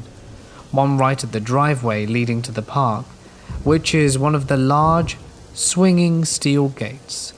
The next gate is just after that. In order to get to Bodark, you need to make an immediate right-hand turn after the visitor center, and that is where you run into the 10-foot chain-link fence that's meant to keep the deer in the wildlife area.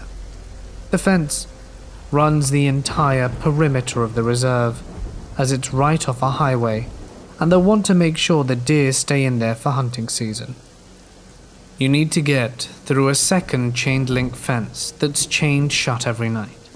The park opens at sunrise and closes at sunset. After you go through that gate, you get on the previously mentioned paved road for about 3 minutes and come to what they constitute as the ranger station, but is really just a big parking lot. From here you go through another gigantic fence that is chain-link shut. After you're through that gate, you're in the clear to get to Bodark Lake. The trail near Bodark is particularly scenic, and I've used it countless times for photo shoots. It's also a good walk through nature. So the next day my girlfriend and I decided that we would check it out to see if we could find where they found the body. I know, disrespectful, but we were gonna go there anyway, so why not? Well, we did find where they found the body. We know this because the police tape was still there, and it's one hell of a chore. In order to get to where the body was found, you have to start on the trail near Bodark, but about 5 minutes into the walk go completely off the path and through the trees and brush down to an extremely steep slope and go downwards about 20 feet and cross through the stream at the bottom. The stream was about 3 to 4 feet deep, as it was running high through the water and it doesn't move very fast. The only reason we knew where we were going was because the original trail was high enough that we could see through the trees, and we caught a glint of the yellow caution tape way in the distance. While hiking, we both wore a pair of Vibram hiking shoes that didn't have any trouble with water. Yes, the ones with toes, but the water was still deep and we didn't particularly want to get swimming. So we walked upstream for quite a while until we found a section that was thin enough to jump across. Mind you, we walked upstream for about 10 minutes before we found this, and then walked back down the stream to where we could have continued in the direction of the caution tape, which we found we could no longer see, even though we were level with it. After a few more minutes of trudging through particularly thick brush and forestry, we finally arrived at the second stream. on the other side of which was the roped off area of police tape. The actual taped off area was pretty small, so we were able to pretty much tell exactly where the body was found. It was on a pile of rocks right on the other side of the stream. We didn't cross the stream because we'd found it, and that was good enough. There was nothing to see. We'd gone from a Class 0 nature walk to Class 2, at times Class 3, getting there. There was absolutely no possibility of any amount of drunken teenagers carrying a human body this far into the wilderness in the middle of the night. This is after they'd bypassed the 3 gates, which were never reported to have been broken into at all. This kid was way off the beaten path, and was very literally in the middle of the wilderness. It was so remote that his body was there for a couple of days before anyone found it. I've done a lot of hiking and even completely sober in the middle of the day. This was a serious challenge to get to. It's equally impossible that he just wandered away from some party in the middle of the night and found himself there. There are houses along the highway across from James A. Reed, most of which are farms, and if you go a couple of miles down that highway, you do find a residential area. But the notion that he got messed up, wandered miles down the road, hopped 2 10-foot fences, walked a mile down a barely paved road, went into the forest, crossed 2 deep streams, sat on a pile of rocks and decided to OD in the middle of the forest is equally, if not more, unlikely. So what happened to him? I don't know. I think it's a lot more likely that they went into the forest during operating hours and all started doing drugs in the middle of the forest and left him there where he died. But still, this is a stretch. I cannot stress to you the difficulty of getting to this location.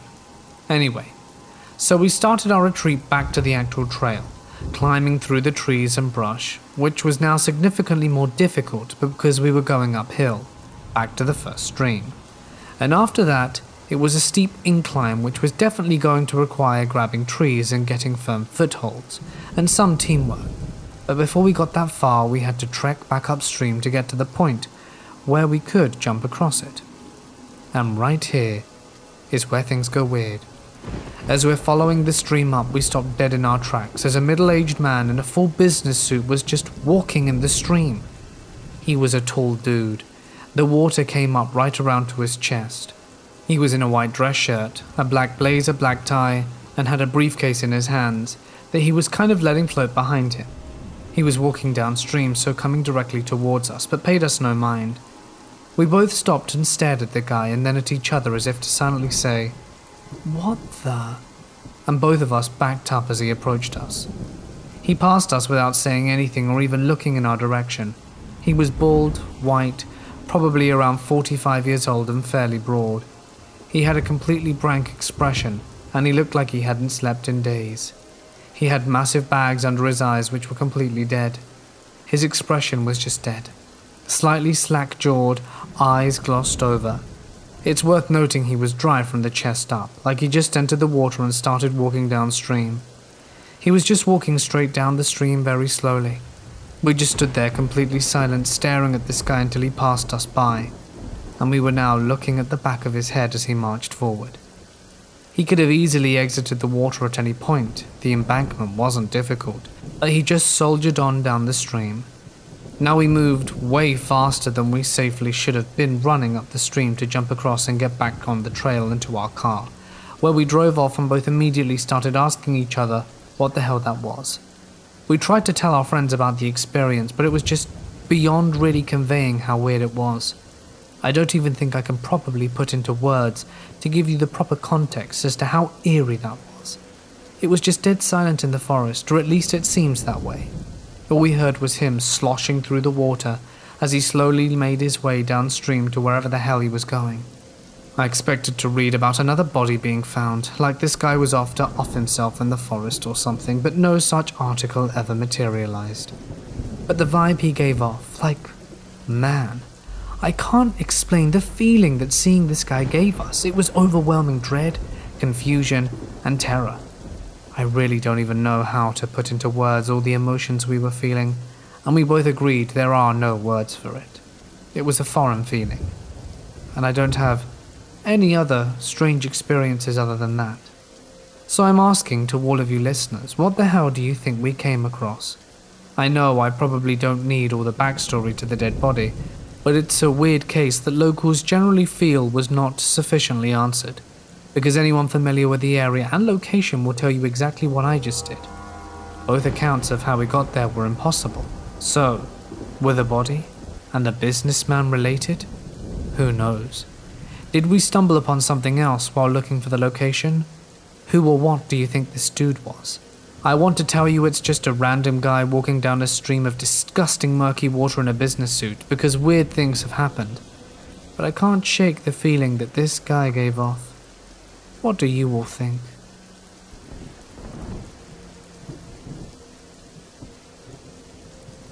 I thought I'd share a few stories I heard from my ex-boyfriend's mother that I thought were pretty fascinating. We're all from the same reservation, so I can explain the setting pretty well. Basically, there's this one bush road that takes you from the reservation to deep into the woods until you get to another town. But that stretch of dirt road goes on for about 45 minutes. I think it was an old logging road, but we just call it the limit. And we use the area of forest for camping, fishing, ski-doo riding, and four-wheel riding and stuff. But it's also just a chill road to drive down with your friends. If you're from a small town, you know how it is. She had 2 paranormal experiences on this particular road, which isn't entirely out of the ordinary. My dad even has an experience on this road too. In fact, the road is known for all manner of strange things.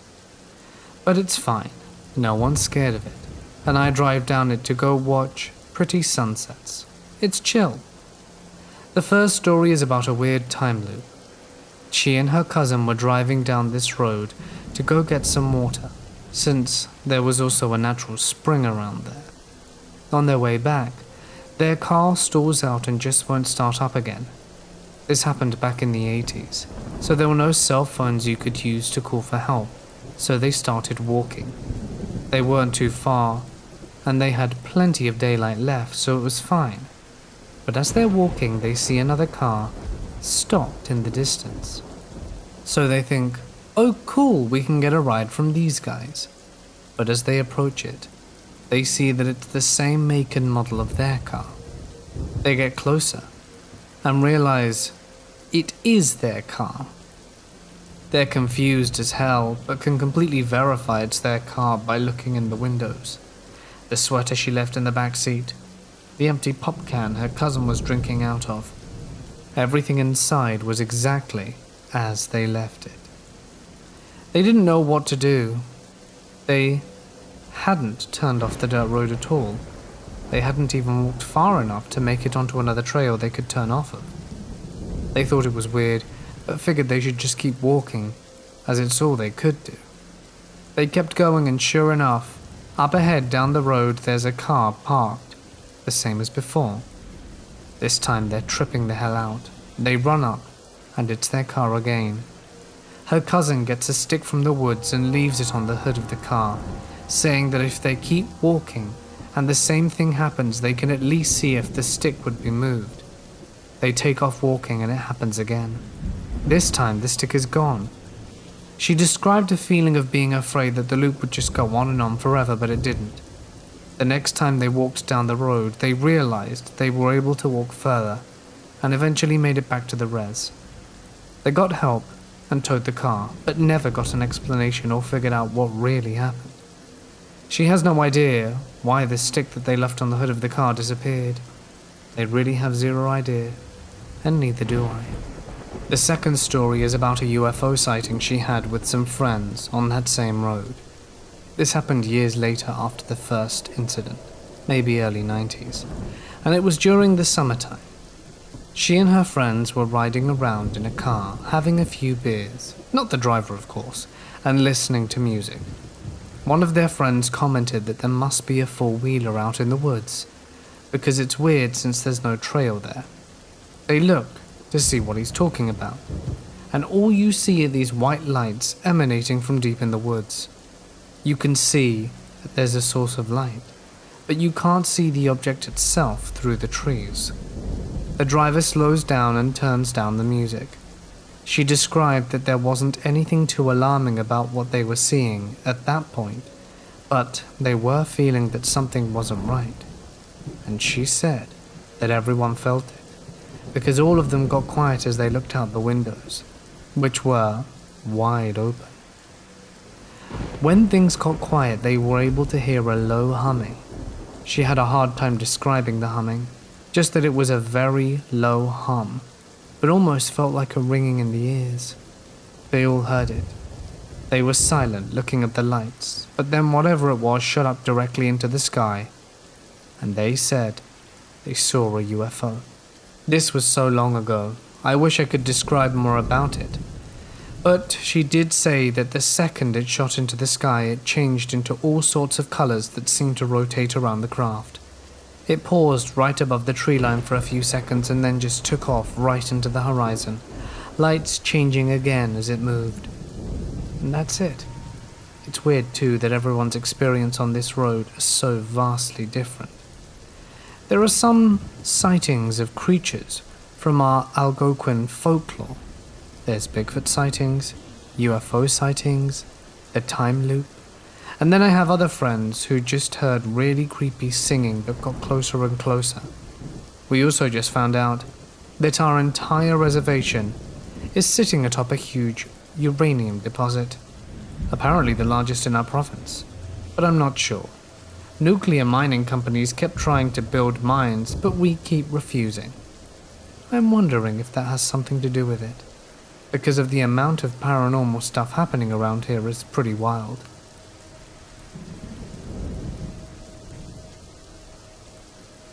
I have always been interested in the paranormal and going ghost hunting, as me and my friends call it anyway.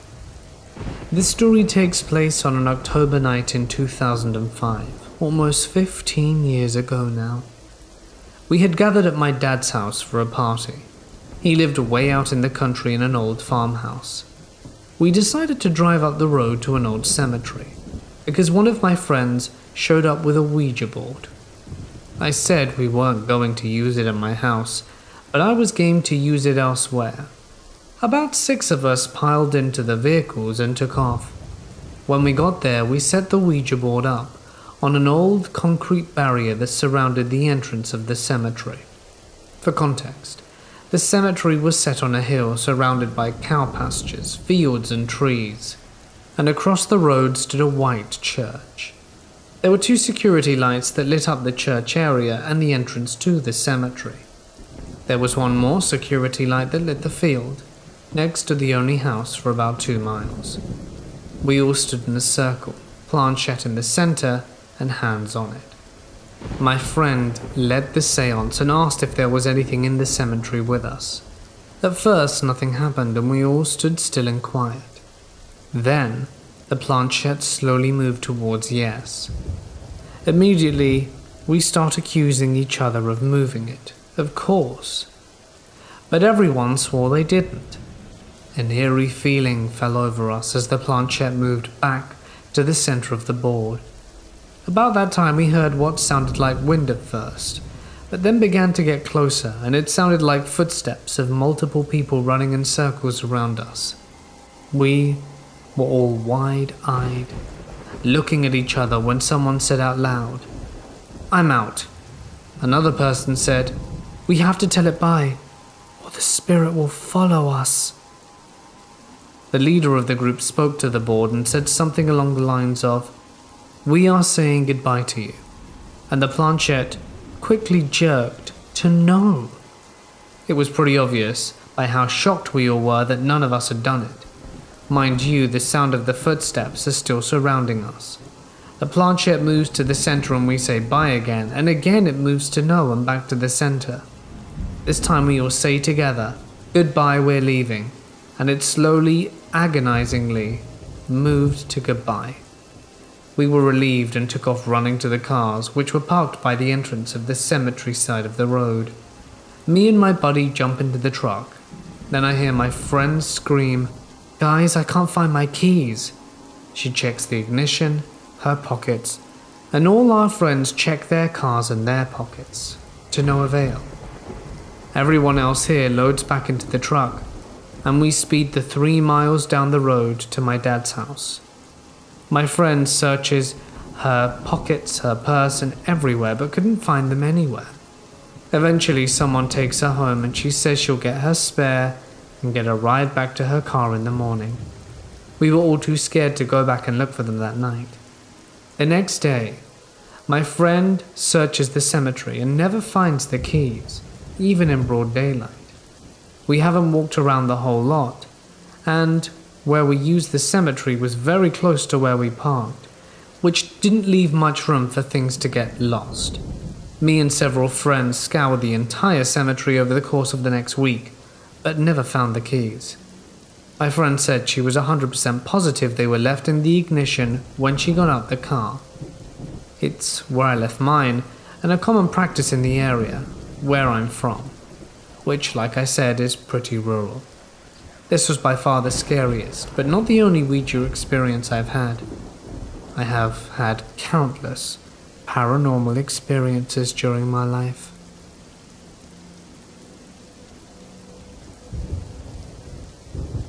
When I was a sophomore in high school, I lived about a 15-minute walk away from my school. It was on the same street and only past one intersection with residential houses on all sides. I have never walked home before in my entire life, as my parents always insisted on driving me since I live in a crime-ridden city, mostly robbers, gangs, and poverty. My parents divorced around the time I hit 10th grade, and my dad moved out, leaving behind my sisters and mum at our house. My mum rented out the extra room and garage to my cousin and one of her friends and her boyfriend. I remember my mum had asked me to walk home since she was working a double shift at work that day. I didn't have any keys at the time, and she assured me that someone would be home, most likely my cousin, since he was between jobs and was shutting himself in the garage smoking pot all day for weeks now. I said yes and assured her I didn't mind. After school ended, I started my walk home.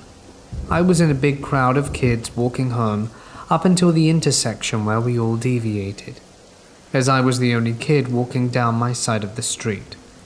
As I kept walking, a dark-colored SUV parked about 20 feet from where I was. I didn't think anything of it, eventually passed the car and kept walking. As I passed the car started slowly driving along the sidewalk, still close to the curb, staying within some yards behind me. I could hear their engines stay the same distance from me. I took out a small compact mirror from my shoulder bag, faking that I was checking my face, then saw the car still driving slowly, occasionally getting in the driving lane to pass up a parked vehicle, and then get close to the sidewalk again. The windows were a bit tinted and I couldn't see their face. I kept my same pace as to not raise any alarms, and as I was getting within view of my house, I saw there were no parked cars in the driveway. My heart instantly dropped because I knew this meant no one was home, and I didn't have any keys to my house since I never walked home. As I walked towards my house, the car parked right in front of my house and didn't move. I checked my backyard fence, and I was relieved to find it unlocked and went through. I booked it to an outside bathroom where I locked myself in. I called my boyfriend to come and get me, and didn't move from that spot until he arrived. All in all, it took my boyfriend about 15 minutes to get there, and he said there was nobody there when he arrived.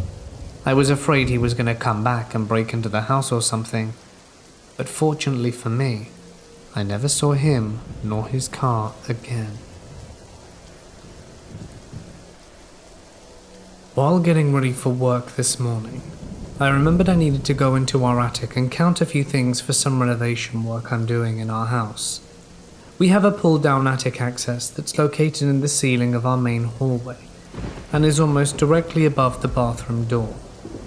My wife was in the bathroom applying makeup in front of the sink, while my 22-month-old daughter was sitting on the bathroom counter, just 6 inches away from my wife, playing with her toothbrush when I heard my daughter say, "Hi," which I thought she was directing the hi to my wife, which is something she does a lot, so I thought nothing of it. Why she has that face, and she says, When you got to the attic, Quinn looked up and said hi. When I looked at her to say hi back, I noticed she was looking at the wall that would be directly behind me, and said hi again. Then, slowly, lifted her head up as if she was watching someone walk closer to her, then tucked her arm into her side and giggled. This is what she does when she's protecting herself from tickles. My wife asked my daughter who she was talking to. My daughter didn't say anything back, but just at that moment the plastic makeup container my wife was holding closed as if it was slapped shut. By this time in the story, I had come down from the attic and into the bathroom, not seeing anything happen with my own eyes, but I did hear the conversation my wife and daughter had. This is the first ever experience my wife or I have had since we were living in our house of 4 years, besides some odd giggling and random pointing that my daughter has done throughout the past year. Like I said, nothing wild, but definitely made an impact on my wife, who isn't an I believe in ghosts type of person, and usually calls bull on any of the stories. We'll have to see what happens next. So this story is from back when I was a 17-year-old moron, back in the spring of 2012.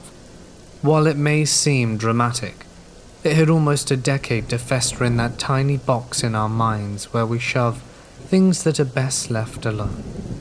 My little brother and I were spending the weekend with Dad. He had been leasing this cool house for about 3 years, near enough to the town centre that I could hop on a bus and hang out with friends, but right up against a massive forest owned by the local university. I could open the sliding door in my room and, if I felt like it, slide down a hill, crash through some blackberry bushes, be on a 3-mile loop trail that went against the fancy pants golf course the university also owned. Now, I was, as stated, a dumb teenager. And as a dumb teenager, I decided I would go out and about at night, since Dad worked the night shift, and nobody, not my mum, not God, and not the crappy next-door neighbor lady, could stop me from drawing inappropriate images in the golf course and sand traps at 1 a.m, if that's what I wanted, which I did want. The sand traps are something I do not regret. So for those 3 years I did exactly that.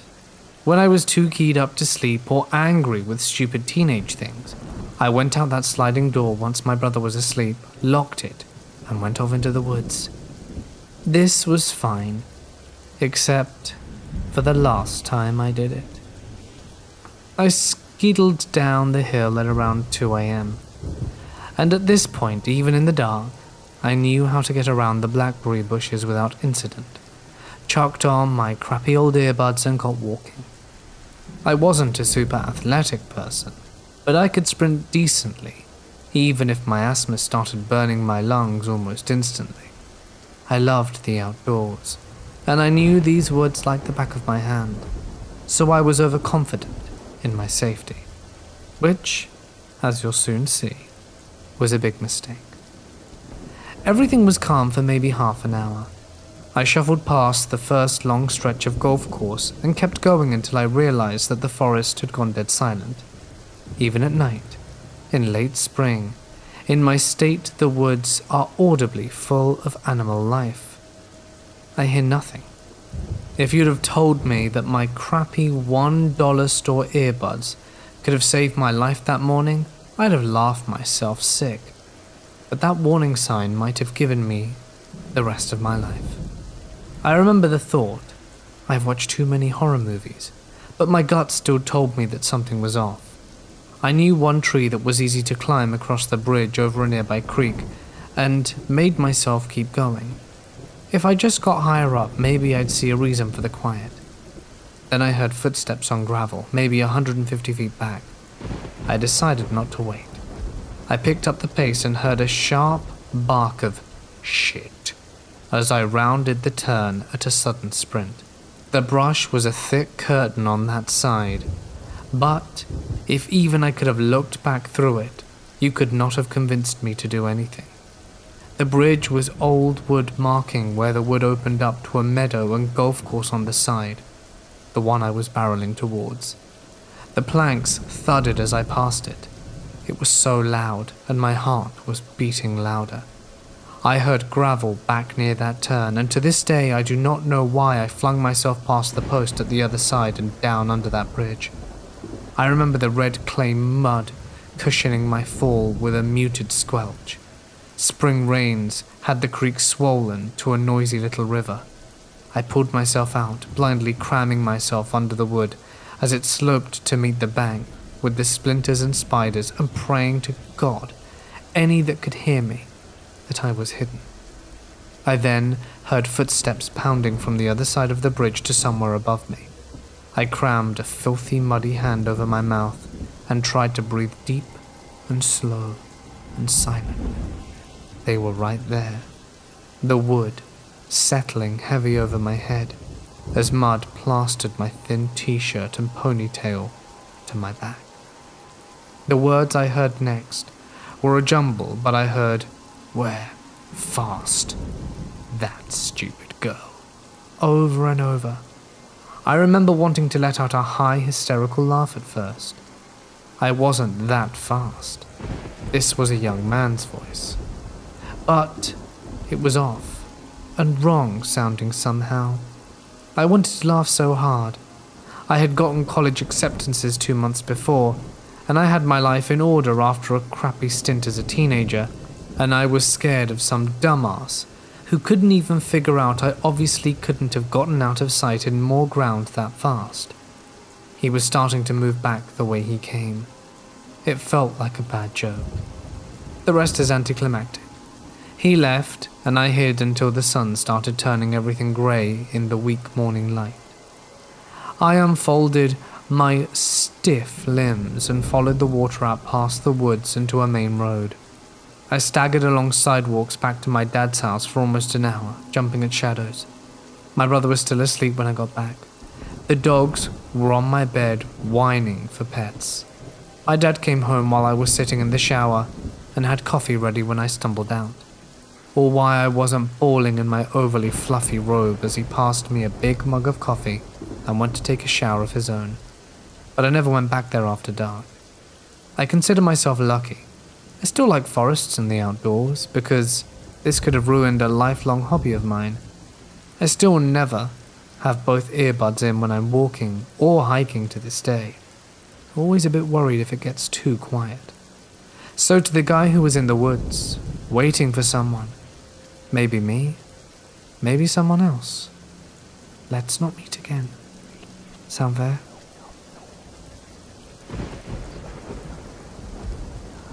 Our son knew all sorts of oddball things for his age. At 3, he asked grown-up questions, like asking his doctor how he could build an otoscope because he might be able to see people's thoughts with it. And this farmer's thing was just odd beyond belief. One day I saw him walking around with his hands out, talking to it. I asked him what he was doing, and he said something about carrying the farmer because he was tired.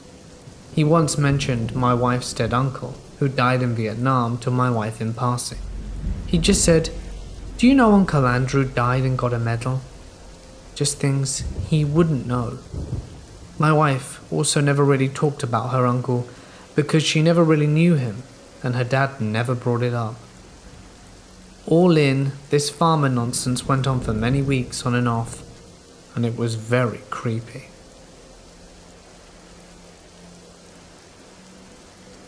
I am usually pretty skeptical about the unexplainable. I have, in fact, shared stories about this in the past, as I've had many unexplainable things happen during my life. Anyway, the woods by my house here, I love them. They've never bothered me. I was in Boy Scouts for 5 years and I've never been creeped out by the woods. I've been alone in the woods and it's never been an issue.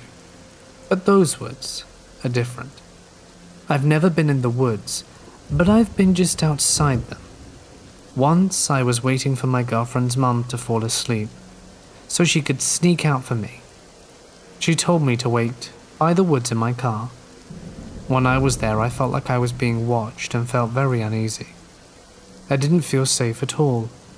I didn't want to get out my car, to be honest, and I repeatedly made sure that my car was locked, and I shrunk down in my seat a bit. Afterwards, I spoke to my girlfriend about it. She mentioned the woods in the past, but I didn't think it was those particular woods. She told me about some of the experiences she had in there. I trust my girlfriend not to make this kind of stuff up. She isn't that kind of person. But I'm more of a believer if it happens to me, or if I witness something personally. She shared with me a few experiences. Like once, she was in her car with her ex by the woods. I'm pretty sure it was exactly the same spot we were at, in fact, and they both heard a bone-chilling scream. It was off in the distance, so it was faint. It sounded like a woman's scream. She heard it a few times. She's also seen white humanoid figures with long arms. She told me that her and some of her friends went into the woods and would leave each other alone for a bit, as a sort of game. When it was her turn, she felt like she was being watched in all directions, and she heard leaves rustling like something was moving. It was only for 5 minutes, and then her friends came back.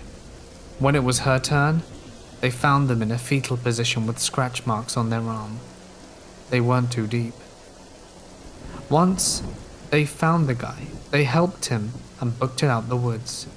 Despite those stories and being too afraid to get out my car, I didn't really have a reason to anyway. I want to go investigate for myself, but I sure as hell won't go alone. But my girlfriend is done with those woods. There's no way she'd ever go back there. If I ever do go into those woods, I'll record what I find and share it. Her house. I haven't seen much that happens in person. Most of it has been over FaceTime. I've only seen a few things for myself. Others she'll tell me. We FaceTime late at night so she can sleep, as my presence relaxes her, just knowing I'm there.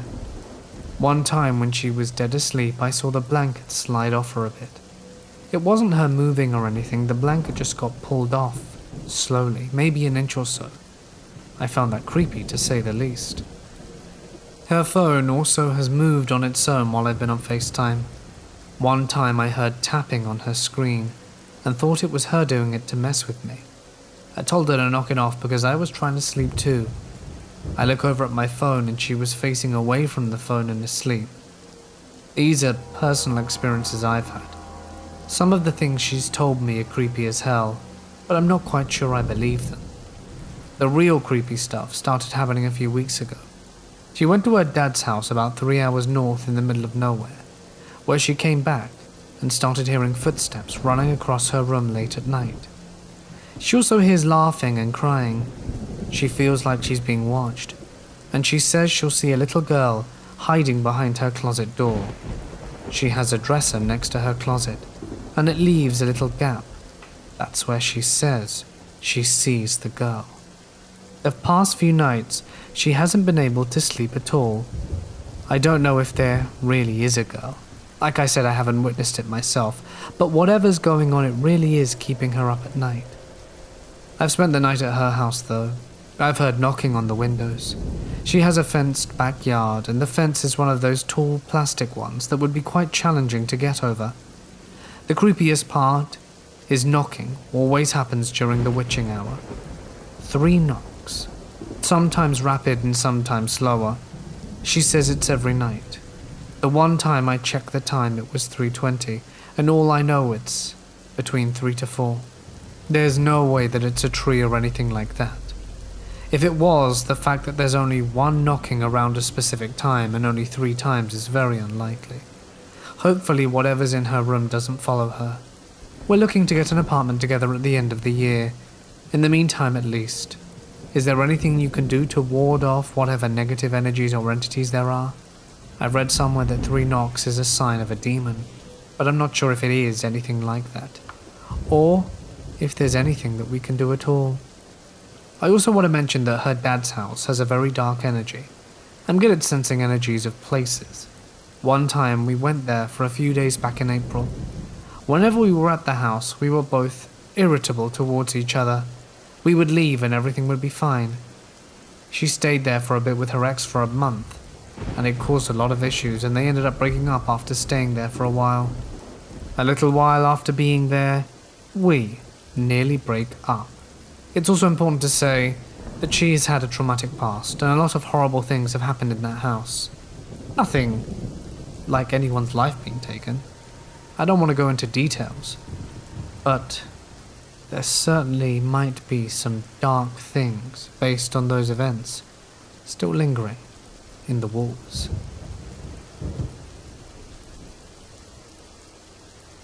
The first paranormal thing I ever experienced started when I was 2.5, just before Christmas of 1990, and ended a year and a half later on my 4th birthday.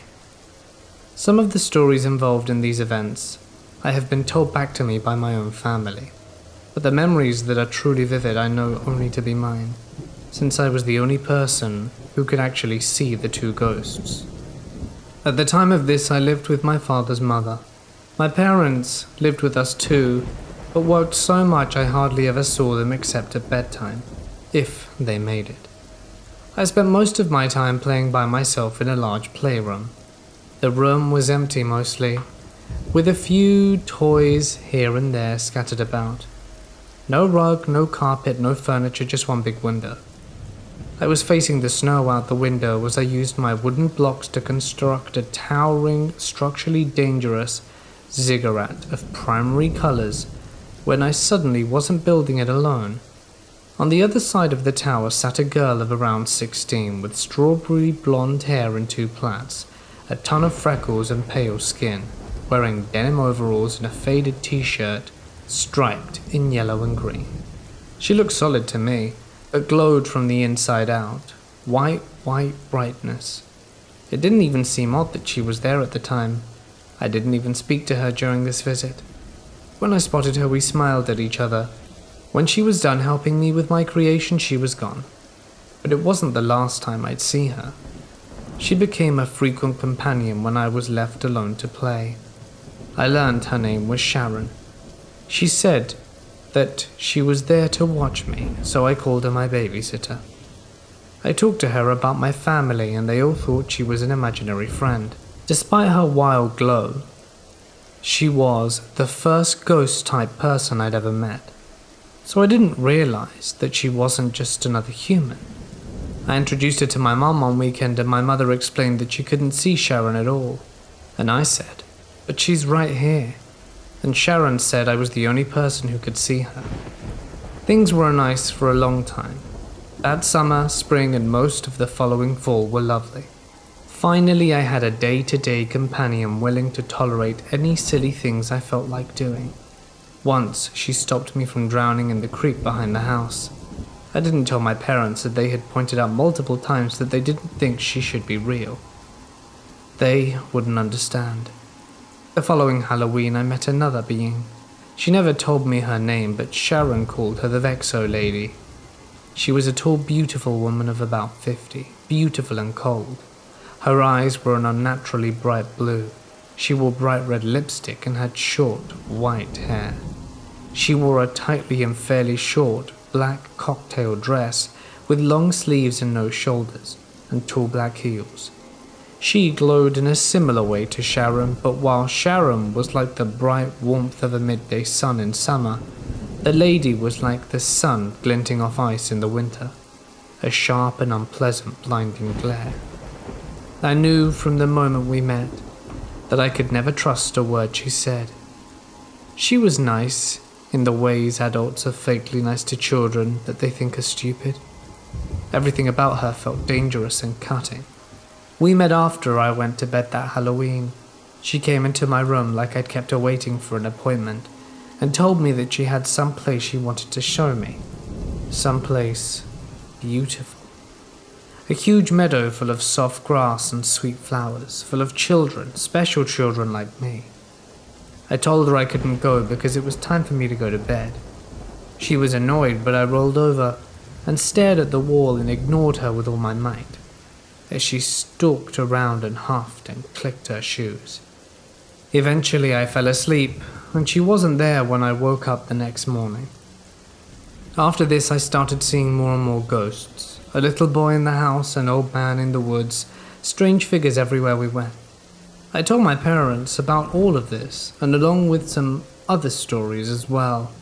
Things like floating down a staircase, finding human bones in the backyard, and communicating with a weird doll that's been in our family for a while.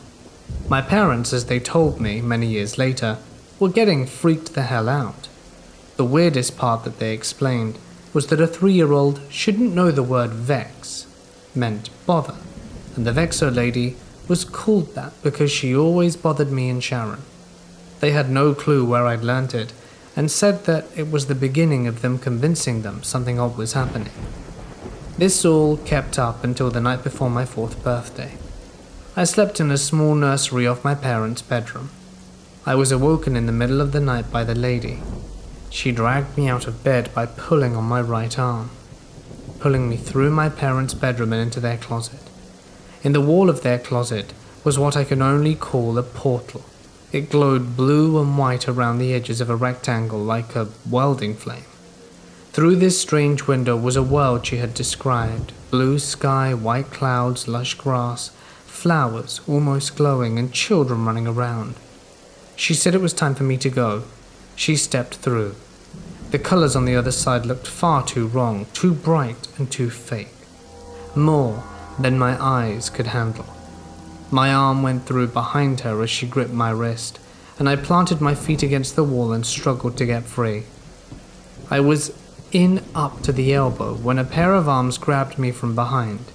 It was Sharon. She yanked me hard and we thudded hard onto the floor of the closet. The portal cracked and closed with the lady on the other side.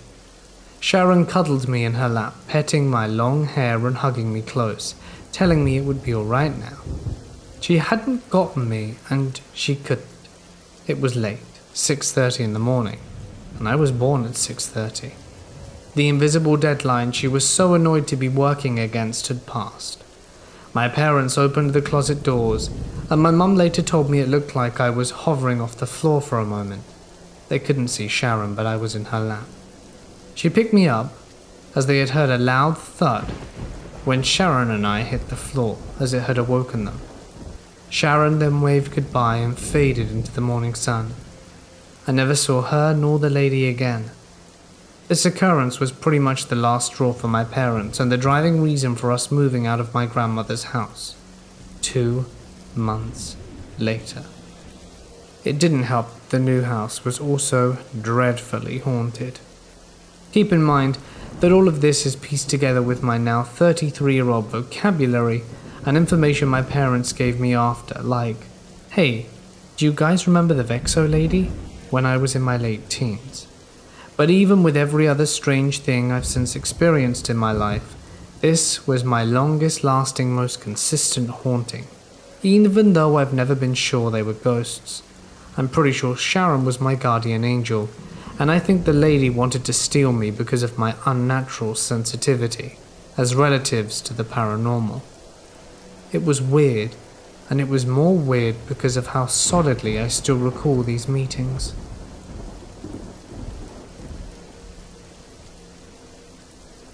I have had a number of paranormal experiences happen to me during the course of my life. My first experience was at my own home in Florida about 6 years ago. We had just moved about roughly a year before, and the house was brand spanking new. We were the only residents ever to live here.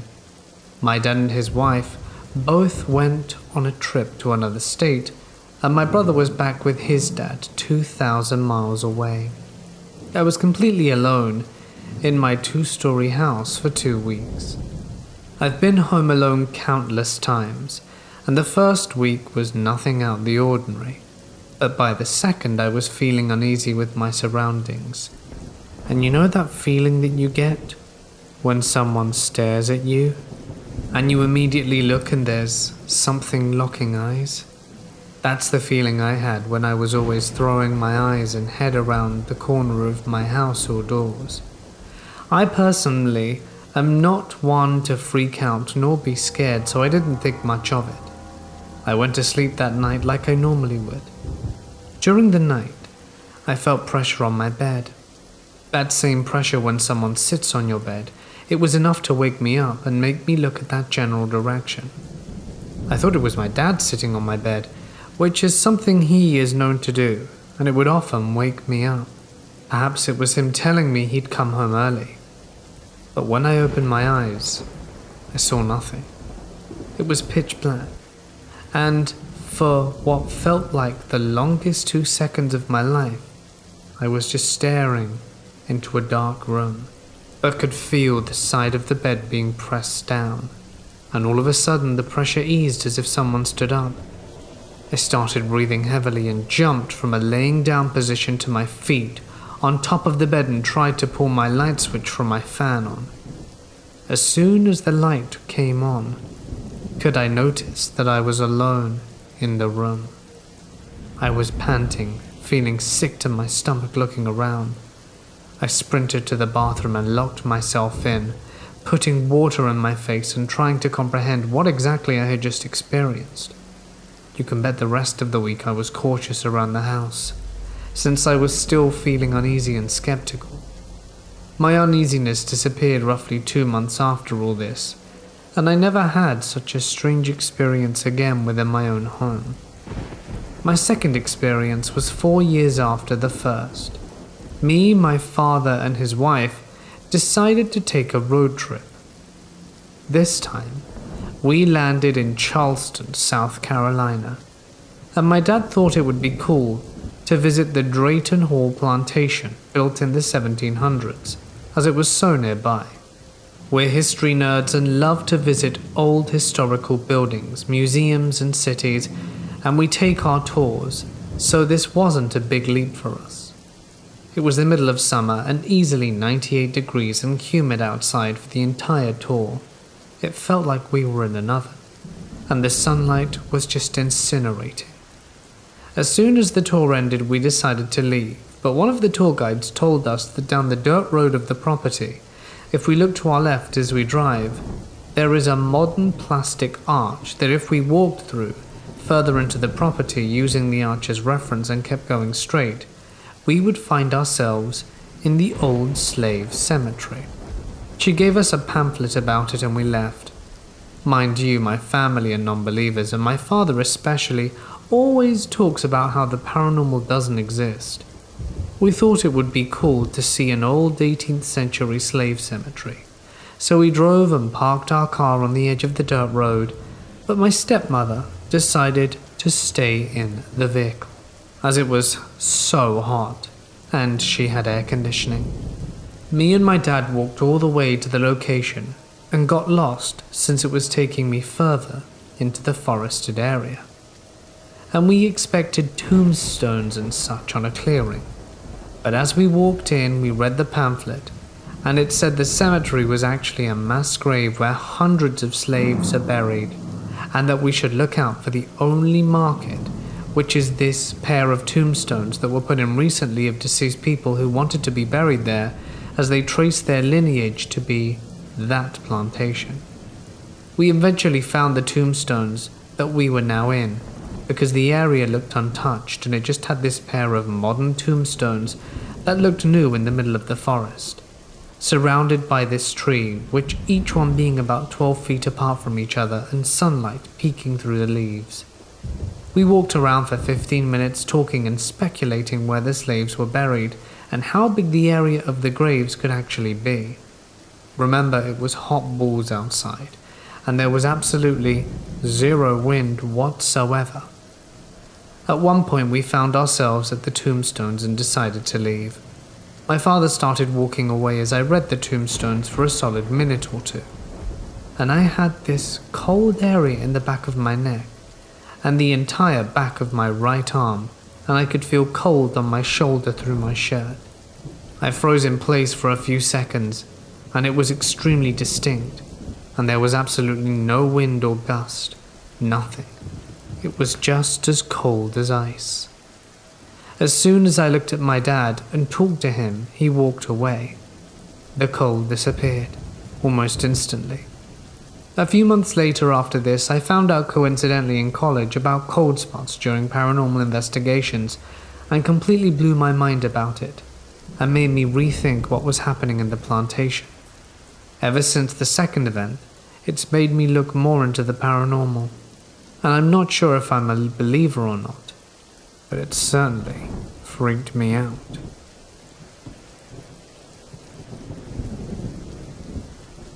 This happened to me in 2007, when I was 12 years old, coming back from my elementary school. I took a bus ride which usually lasted around 40 minutes, and I decided to grab some pizza on my way home. There was this small shop right on the bus stop that I visited from time to time. To give you a bit of background, this was a two-way bus stop and pizza shop, and it was across the 4-lane road. So I had to leave the bus and walk in an underground passage to get the pizza and then come back. I walked through the underground passage, nothing creepy or unusual, just the basic communist look that I am used to, with the decent sprinkle of graffiti all over the place. I go to the pizza shop, order, and turn around to go to the underground again. At that very moment, one middle-aged looking guy approached me and started to talk to me in a weird way. He asked if I enjoyed this pizza, if I go here often and what's my name. After a few questions, I noticed he had this extremely huge scar from ear to neck, and part of his ear wasn't there, like literally missing the entire upper part. I started to get a really scared and weirded out feeling when we went to the underground passage. And that's the moment I told him I didn't want to speak with him anymore. He followed me for a few steps, grabbed me, and pushed me to the wall. Before I could say anything, he had his pocket knife right next to my stomach. I felt like the world has stopped. My mouth was dry, and my heart was beating at an extreme pace. And the only thing I could think of is how the hell am I going to get out of this situation without being hurt? I told him to leave me alone, and he started to ask for money. I didn't think for a moment and told him I have some crowns in my pocket. He took 150 crowns, and this was before we had the euro, so it's about €5, and he also took my silver chain. He then put his weapon back in his pocket and casually walked away like nothing had happened. I had mixed feelings about this. Obviously I was really scared, but more importantly, I was so pissed off at people who literally walked next to us while he was pushing me to the wall and holding his weapon in his hand. They did nothing. They didn't even look our way. I felt so betrayed and alone. It was obvious we weren't friends or anything, but even so. Since that moment, I promised to myself I would do whatever I could to help others if they were in situations like this. And if I couldn't, I would at least call the police and stay in relatively close distance to assist in any way I can. Don't be bystanders, people.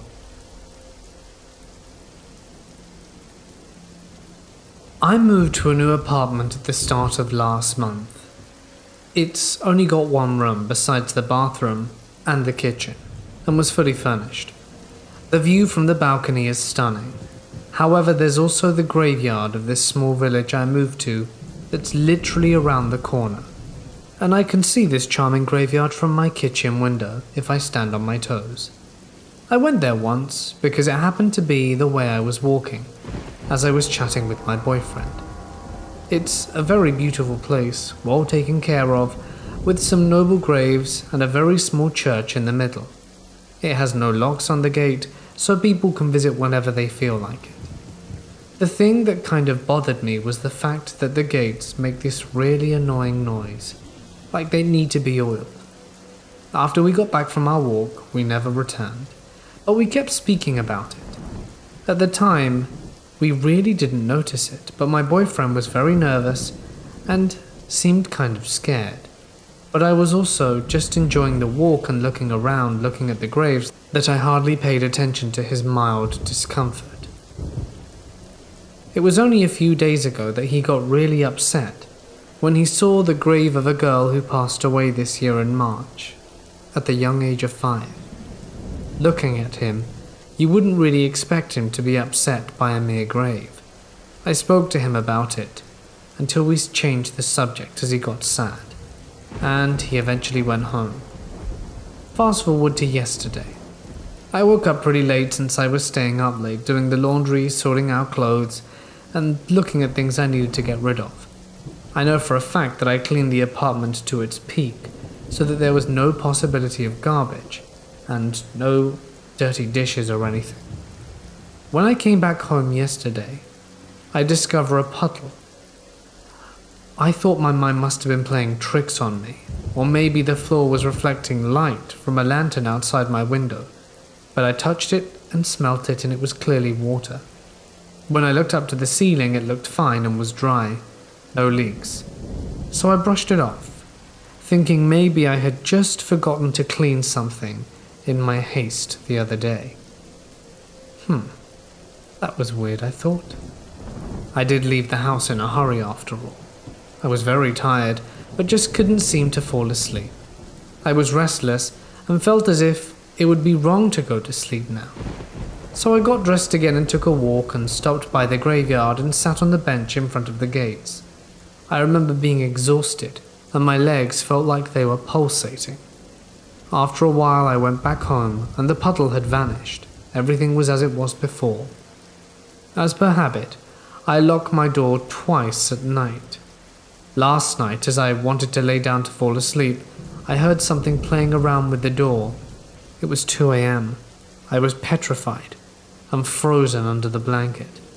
I knew for a fact there couldn't be anyone there since my landlord lives in the apartment below and has been asleep at the time, and the door to enter the house itself is always locked at night.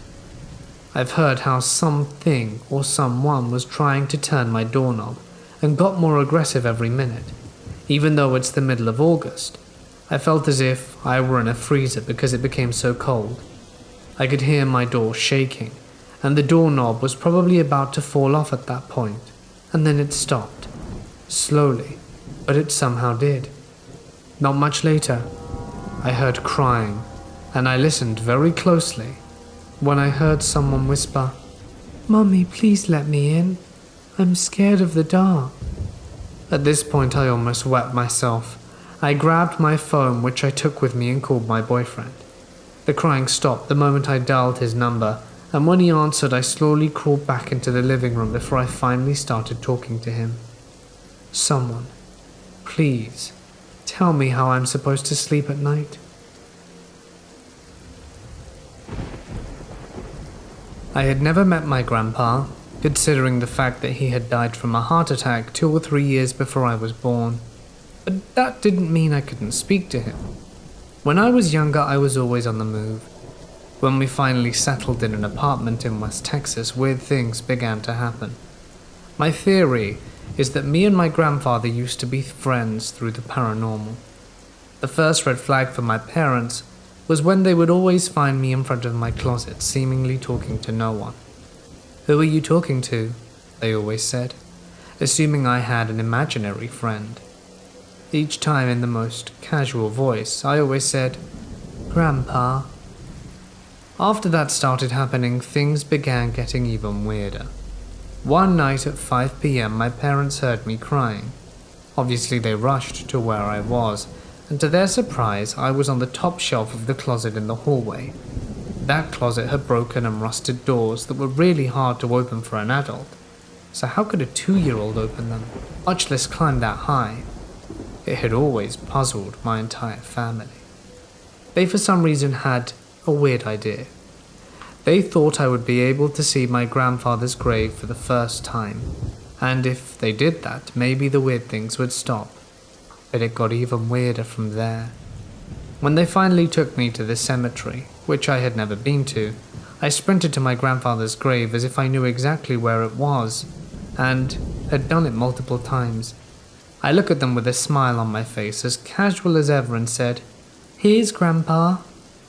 How did I get on the top shelf? How did I know where his grave was? I guess they always say, children can see what we can't.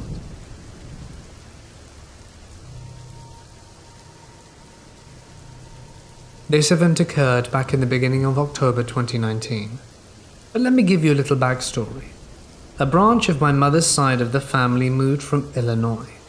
They were actually all immigrants from England to the Pacific Northwest country. I currently live here, and back in the 1880s, to work in the mining and logging industries. At least 3 subsequent generations of the family moved here at the same time. A number of these family members were buried in a family plot in a historic, large and still active cemetery on a hill overlooking the town that I live in. There are a total of 5 people buried in our family plot. My great-great-grandfather, Elijah Bird, buried in 1911. My great-great-grandmother, Emily Bird, buried 1927. My great-grandfather, Nigel Bird, buried 1940, son of the 2 mentioned above. My great-grandmother, Deborah B. Bird, buried 1991. And my great-great-aunt Sadie, buried 1902, aged 12. Now, to my story from October 2019. I was riding in the passenger seat of my husband's truck. We were driving to my brother-in-law's house. We were passing by this cemetery, and I have a great interest in my family history, so I've done a good deal of research about them, and that is how I know where many of them are buried. The family plot is located about 25 feet in front of the cemetery fence, and about 30 feet from the road that passes by the front of the cemetery, the road we were driving on.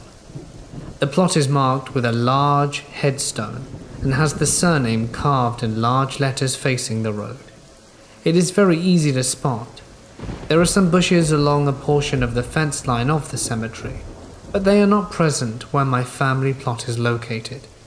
On this clear October afternoon, as we were passing my family's plot, I looked out my window, as I always do if we're going by, and was surprised to see someone sitting on my family plot facing the large gravestone.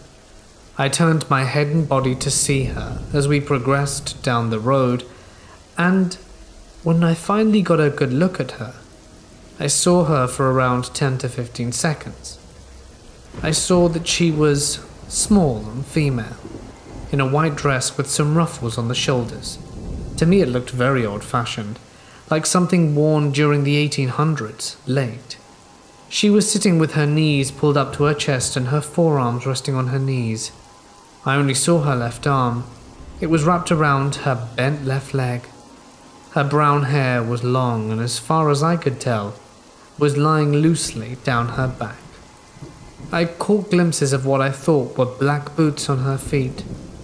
She didn't move at all while I was looking at her. I asked my husband if he saw a girl in the graveyard and he said no, but he had been concentrating on the road. I told him I saw a girl sitting on my family's plot, and he just grunted and said it was weird. I thought a lot about it on the way to my brother-in-law's house, and while we were visiting we took the same route home, but by this time it was dark so I couldn't see anything in the cemetery as it wasn't lit. My mind went straight to Sadie, who died as a preteen and is buried there. She could have been around the same size as the girl I saw during her life, and could have worn something like that girl was wearing. I never have seen an image though of what Sadie actually looked like. My mother had a lot of old family photos from her side of the family, including 2 or 3 photos of passed away infants from the 1880s to 90s from my great-grandma. So, lots of pictures, but none of Sadie that we know of. Safe to say I was quite creeped out by what I saw. It could very well have been a living person dressed up in Victoria-era clothing. That does seem far more likely. But it's odd and kind of creepy nonetheless, just to be sitting on someone's grave, don't you think? I find it more disturbing that there was a living person using my family's grave as part of some dress-up game, than for it to be a ghost. I'm the only one in my family that is descended from these people that lives in the entire county. Thinking about Sadie does make me a little sad. She passed so young. Child and infant mortality were very common back then, and it is tragic.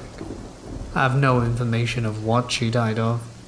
I just thought I'd share this, because I've been thinking about this sighting lately, and wanted to see what others think of it.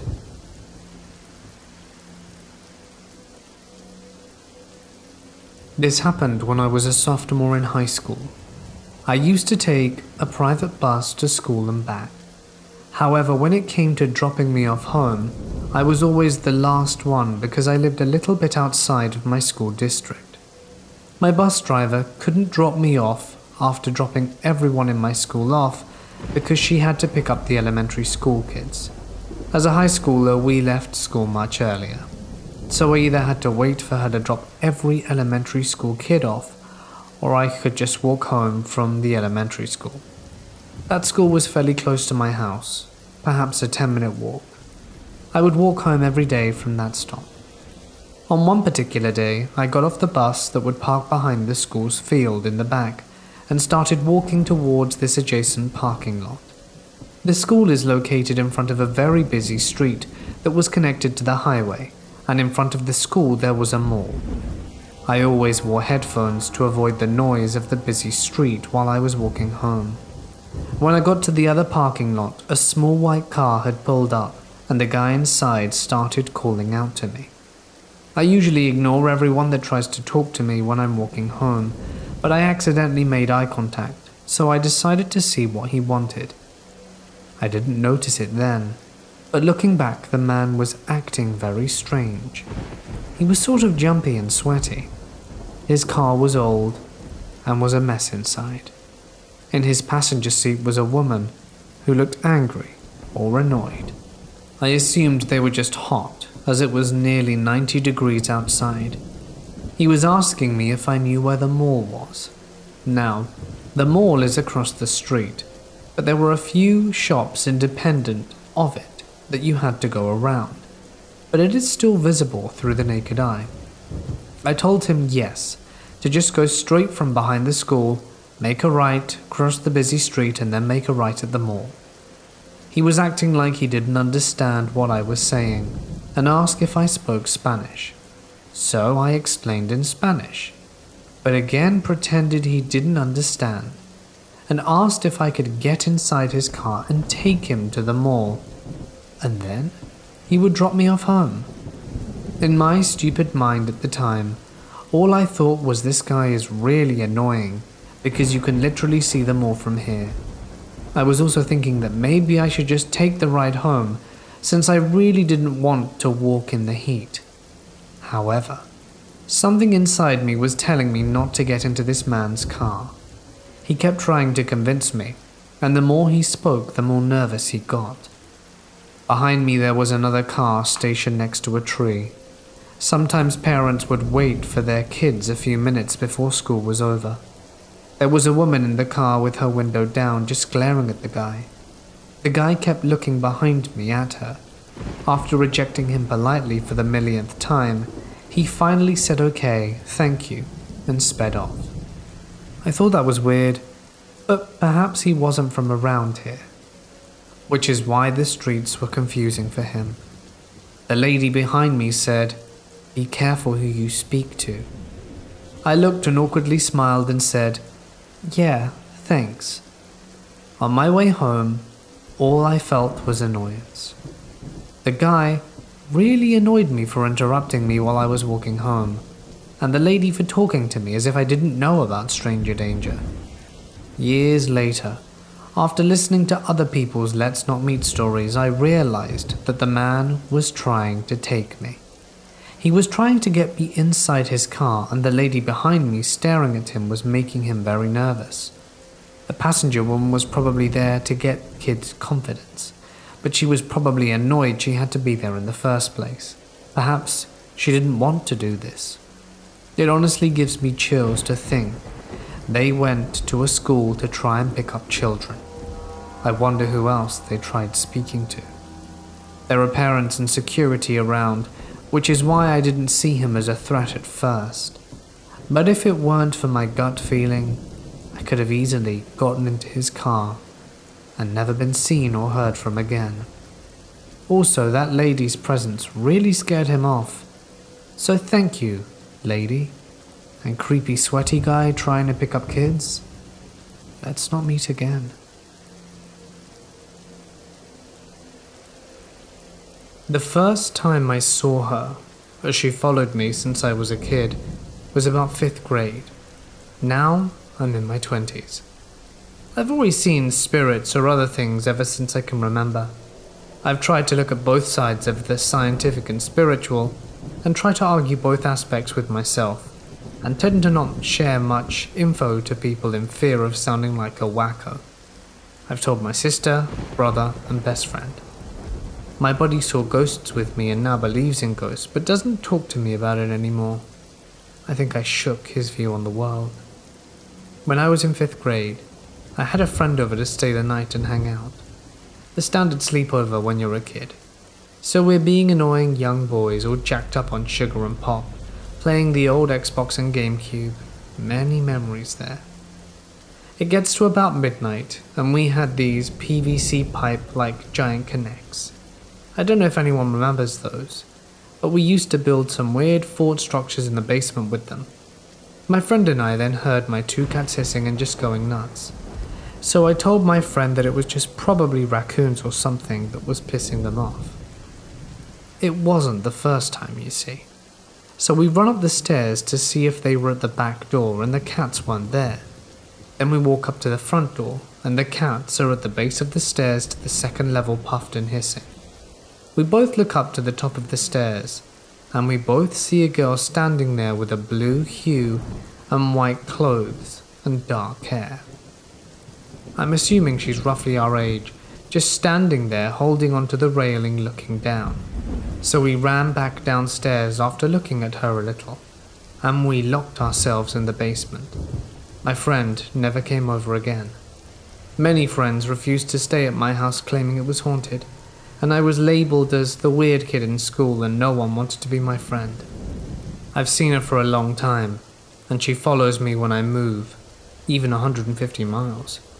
Then I moved across the country, and when I was on danger a few times. If people have theories, I'm all ears.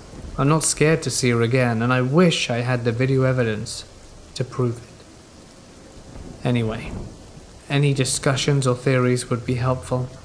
I'd appreciate the insight.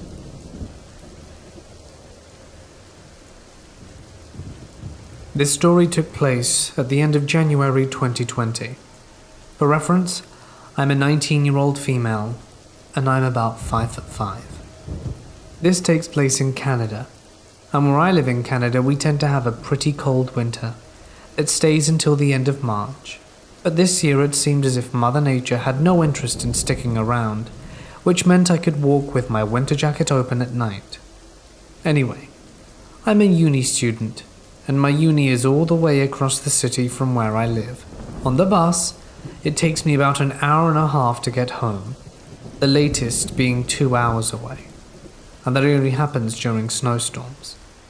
This semester I was taking a night class that would usually end at 9 p.m. On this particular night though, we did an extra half hour because we had an in-class test at the end of the week. This extra half hour was optional, but since I needed help, I decided to stay. My staying resulted in me missing the safe bus, which was essentially the bus whose last stop was the local mall, which is where my mum would pick me up. If I wanted to take this safe bus, I would have to wait an hour for the next one, or wait 5 minutes and catch the bus that would take me straight to my house. I was exhausted, because I had been on campus since 8 a.m, and it was just an overall chilly day, so I decided to just catch the bus that was coming in 5 minutes. I should tell you that I don't live in the safest neighborhood. It's not the most dangerous one in my city, but I'd say it's in the top 5 of the most dangerous neighborhoods out here. So whatever, the bus ride is fine. I saw the local crackheads, which was nothing new to me, and after about an hour and a half I get off my bus stop, which is along this busy-ish road, and start walking home. About 2 streets from where I have to turn to get on my street, I see these drunk men standing outside of the bar that's located on the corner of my street. Now these men don't usually touch me or anything, but they're very vocal about things. They tend to catcall and just harass women. But I'm used to it, so whatever, screw them. However, I was not in the mood for their annoying things today. So that day I decided to turn on one street before mine and then cut through my back lane later. As I turn on the street, I see a man walking on the same sidewalk, going in the same direction. so I decided to go on the opposite sidewalk. He was quite tall and skinny, but about 30 to 40 feet ahead of me. And plus, he didn't see me, so I didn't think much of it. Now that night was very, very clear, and the stars were shining very brightly. So as I was walking, I decided to look up and admire them. I kept walking, and then I also stopped and took a picture, which turned out pretty nice, so I stood there looking at the stars for 20 seconds or so, and only then did I decide that it was time to carry on walking. I looked to see where the man was, and caught him turning left. I had to continue going straight, so I carried on going. Plus it was a very quiet night, so I figured I'd hear someone if they were behind me or anything. I live near a train track, and as I crossed the train tracks and took about 10 steps forwards, I heard a tapping noise behind me. I looked back and saw the same man from before speed walk about 35 feet behind me, tapping along the side of cars parked at the side. As soon as we made eye contact, he slowed down and looked up as if he were looking for something. I didn't want to assume anything yet, so I decided to start skipping, while also trying to be a bit faster. I looked behind me again, and the man was now 25 feet behind me. At this point I book it. I ran so fast because the back lane to my house was very close. As I was sprinting and went to turn the corner to get to my back lane, I looked to my side and saw the man running also. I legitimately felt my heart drop to my stomach, and I prayed I could quickly get to the front of my house. I ran, and thankfully got to the front, but didn't have my keys out. So, I'm like out of breath, panicking while looking for my keys at an ungodly speed, and finally, after what felt like hours but was truly mere seconds, I retrieved my keys, opened my door and slammed the door shut and locked it. I caught my breath before going up the stairs because I didn't want to freak my parents out. It's safe to say I won't be taking any late classes for a while. The story I'm going to tell you happened when I was little, and is basically my mother and uncle's version.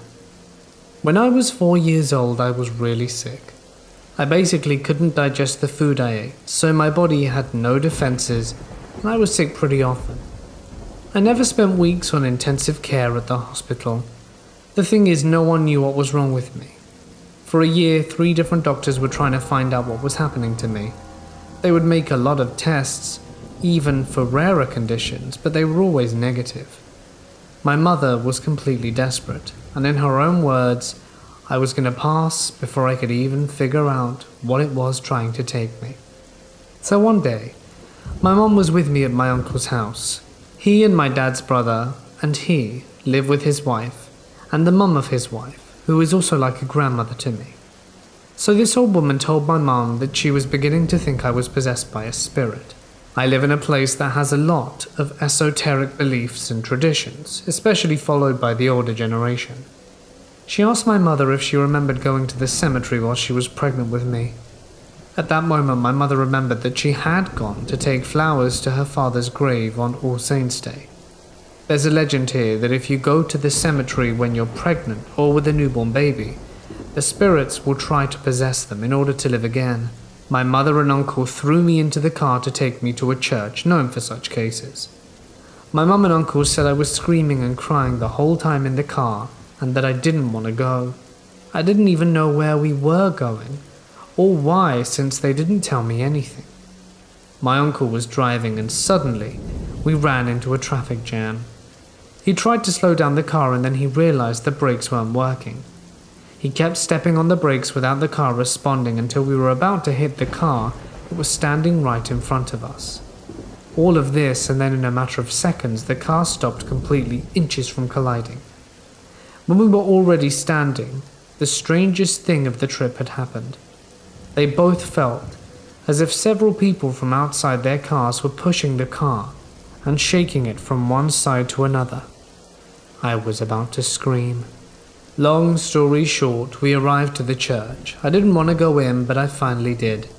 I was crying the whole time, and when I got out I was in a much better mood. My mum bought me donuts in our way to the car, and I ate one and then puked. But it was as if I puked something with sand and texture, something completely dry. My uncle stopped the car and got out just in case I was going to keep going. Suddenly I did a strange sound like a burp, but it was way too loud and deep sounding for a 4-year-old kid. The next day on Monday, one of the doctors called me. One of the tests was positive. They already knew what was wrong with me.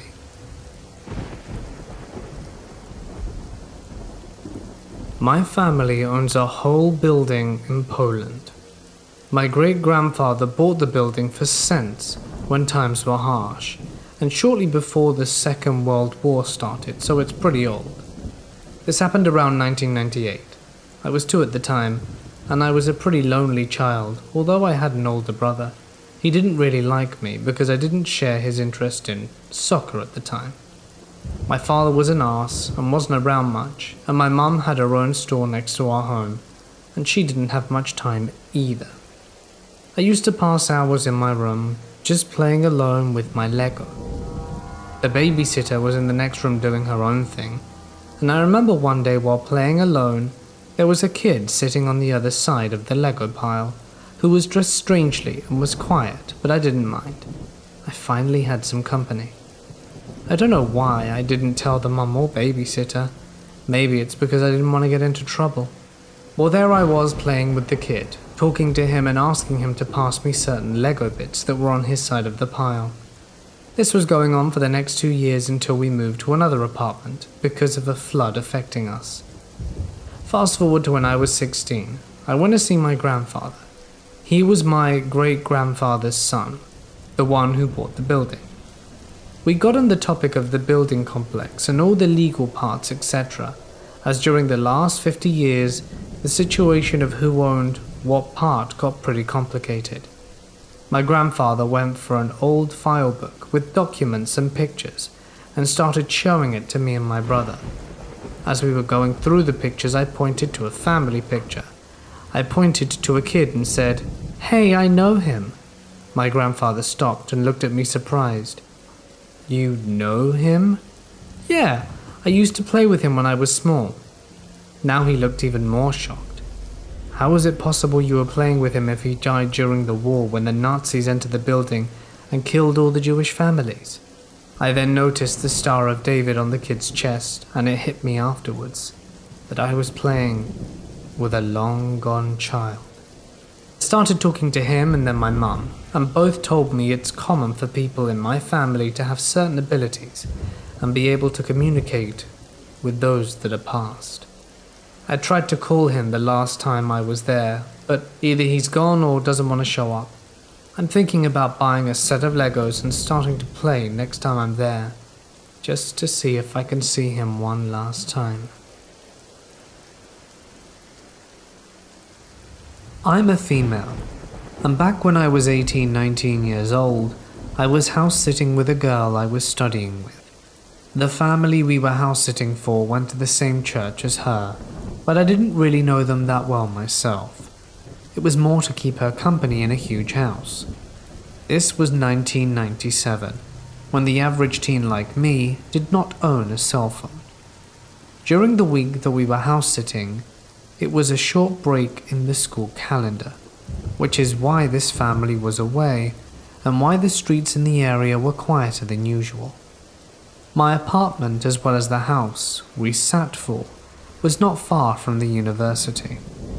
My apartment was actually a 3-minute walk from it, and the house a further 5 minutes by car. So being a student neighborhood, it was particularly quiet this week. The first weird thing that happened the week I was at this house was that I dreamed I was driving through a dark forest on a windy, hilly dirt road with no lights anywhere except for those from my car's headlights. As I started to go down a hill, the headlights suddenly cut out and everything went dark. The car slowed down to a stop and died. I awoke. In the morning, I went out to my car and it wouldn't start. It had been working perfectly fine the day before, and I had to call a guy to come fix it. It was the starter motor. Well, that was the first creepy thing that happened that week. A day or two later, it was Friday.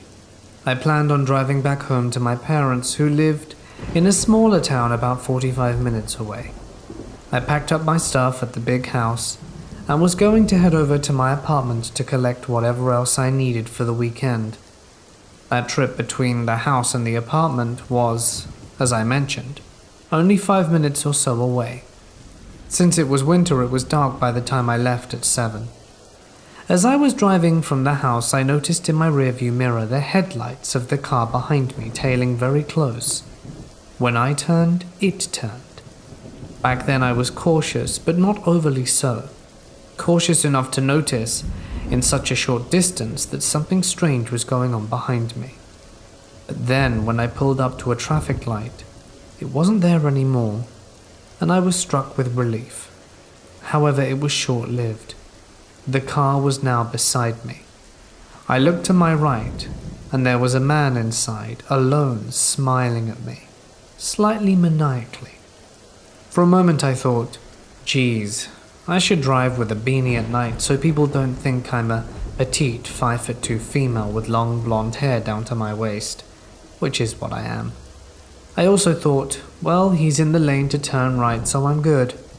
He pulled off and the headlights were behind me again. So close I could barely see them over the back of my car. What an arse, I thought. Who drives like that? Thank goodness my turn is coming up on the left soon. After another minute or two of this tailgating, I slowed down, strategically didn't indicate, and made a sudden sharp left into my driveway, opened the automatic gates and shot inside. The gates closed behind me, and the drama was over. I gathered a few things from the car to take up with me, and noticed on my way over to the stairwell that there was a man at the gate, just behind me. He was still on the other side, and I was at the far end of the parking lot, but I could make out it was the dude from the tailgating car. He was jumping up and down, shaking the gate with absolute rage. Well, I was safely on this side, so I wasn't completely gripped with fear. And besides, there was a group of students making a noise nearby, arriving for a party or something. I headed to the stairs and started going for the basement and ground level to the first floor, rounding the stairs on the first floor when I noticed someone running across the parking lot towards the staircase. In hindsight, I still can't fathom why I didn't put two and two together. I guess it's because I subconsciously knew that there was the group being let in through the pedestrian gate. As I was rounding the staircase between the second and third floor, someone suddenly touched me. I spun around. It was the guy. He had slipped in as part of the small crowd. He said something. I said something sassy back and told him to F off. Then I turned my back on him to continue up the stairs. I lived on the third and final floor. He grabbed me from behind, held my back against his chest with his arm around my neck, and I felt something being held against my right side. Oh crap. It was a knife. He led me down, and I remember thinking that the light was broken on the bottom level, and that this couldn't end well. But I was calm. I resisted slightly, but he tightened his grip. I felt like I wasn't getting enough oxygen and started to become a dead weight. He started to drop me. I was at groin level. I elbowed and it connected. He dropped me but spun around to face me, ripped the front of my buttons down top, and then he stopped. He looked at someone behind me, someone taller than him, and his eyes went wide. He turned around and ran. I screamed. Then I too turned around to see who had come to help, but no one was there. People came out of their apartments after that. The police were called, and this was the second time they were called there that night. Turns out other weird things have happened that my dad had already called the police about, and they had come past an hour before. As it turned out, they caught the guy. I identified him in a lineup. He committed sexual assault serially and was accused of doing it to 14 women. One had thrown herself out of the first floor of her apartment to get away from him and broken her leg. Weeks later, the police called me. Before his trial, his cell door had been left open. He was gone. Apparently, it was an inside job.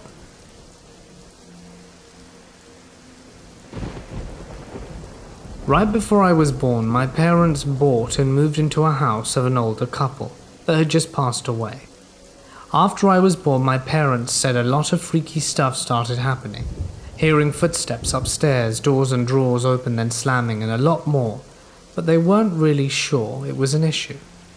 When I was 3, my parents said I would open the basement door every night and start waving to the bottom of the stairs, telling them I was waving to the boy in the basement. Around this time, my aunt came to visit one night alone and immediately told my parents that there were unsettled spirits in the house, and she opted to do a ritual to cleanse out the spirits, which entailed her burning herbs around and speaking to the spirits. Right after she did that, she said she saw a white flash in our living room. Following that, my parents said all the noises in our house had stopped, and I never waved to the basement again. A week or so later, my aunt told my mum that she thought the spirits followed her home, which my mum thought was bogus until she mentioned that my cousin had started waving to a boy in their basement, which, at that point, my mum told her for the first time that I had been doing that too. My aunt wasn't aware of this, and my cousin hadn't even seen me doing this, so it wasn't like he was copying me. It still kinda spooks me out thinking that we basically accidentally verified that there was a spirit in our house, and that it migrated over.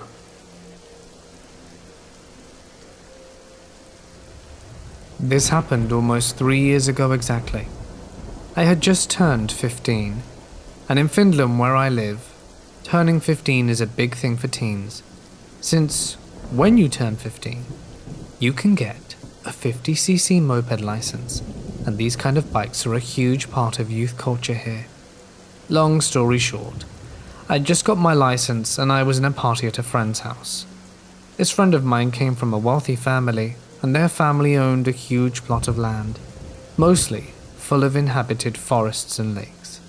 His house was pretty much in the middle of their land, and it was a very remote place surrounded by forest. The nearest village was at least 20 miles away. Although I lived pretty far away, I insisted on going by myself with my brand new moped since I was so excited of finally having one.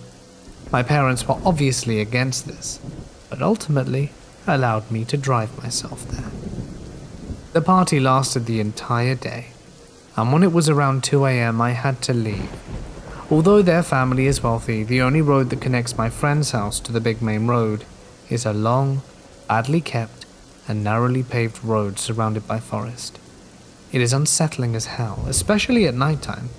It should have been illuminated property, but at the time pretty much every single street lamp was either broken or tripped over by storms.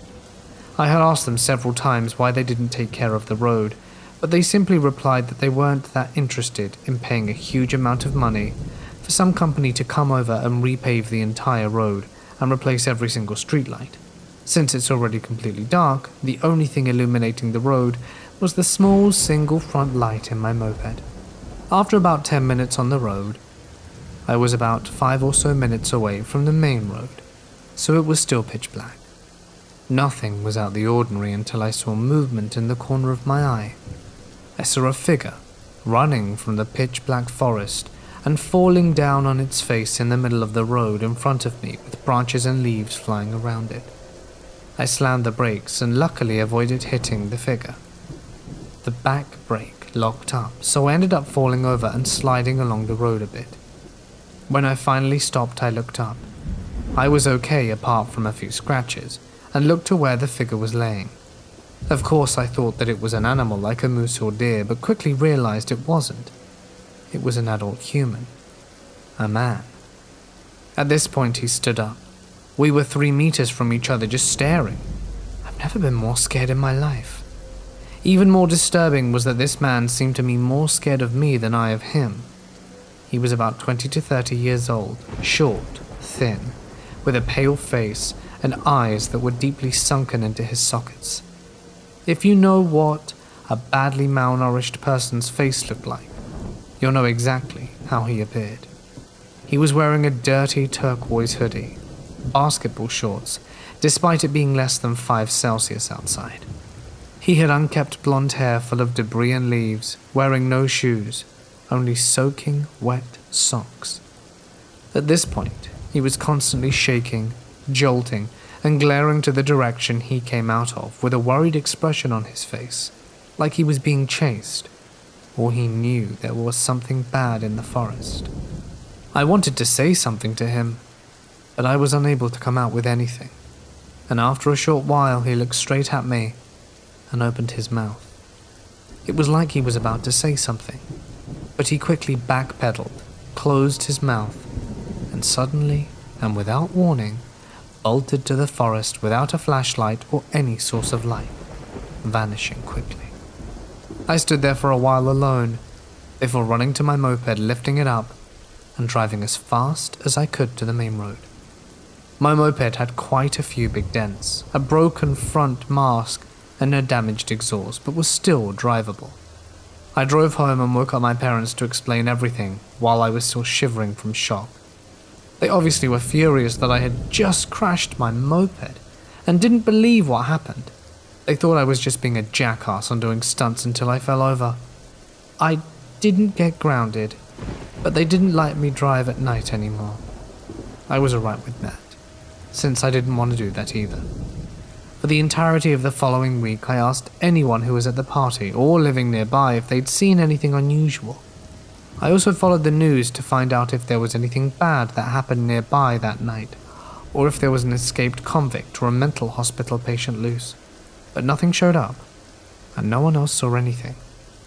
I still sometimes think who that guy was, and what he was doing in the forest without a light in the middle of the night. I actually feel quite bad for the guy, and that I didn't help him because he seemed like he wasn't all that okay. Was he drunk? High? Perhaps in the middle of a bad trip? Or maybe some sort of psychosis? Was he abused? Part of a cult? I guess I'll never know, but I do wish I knew.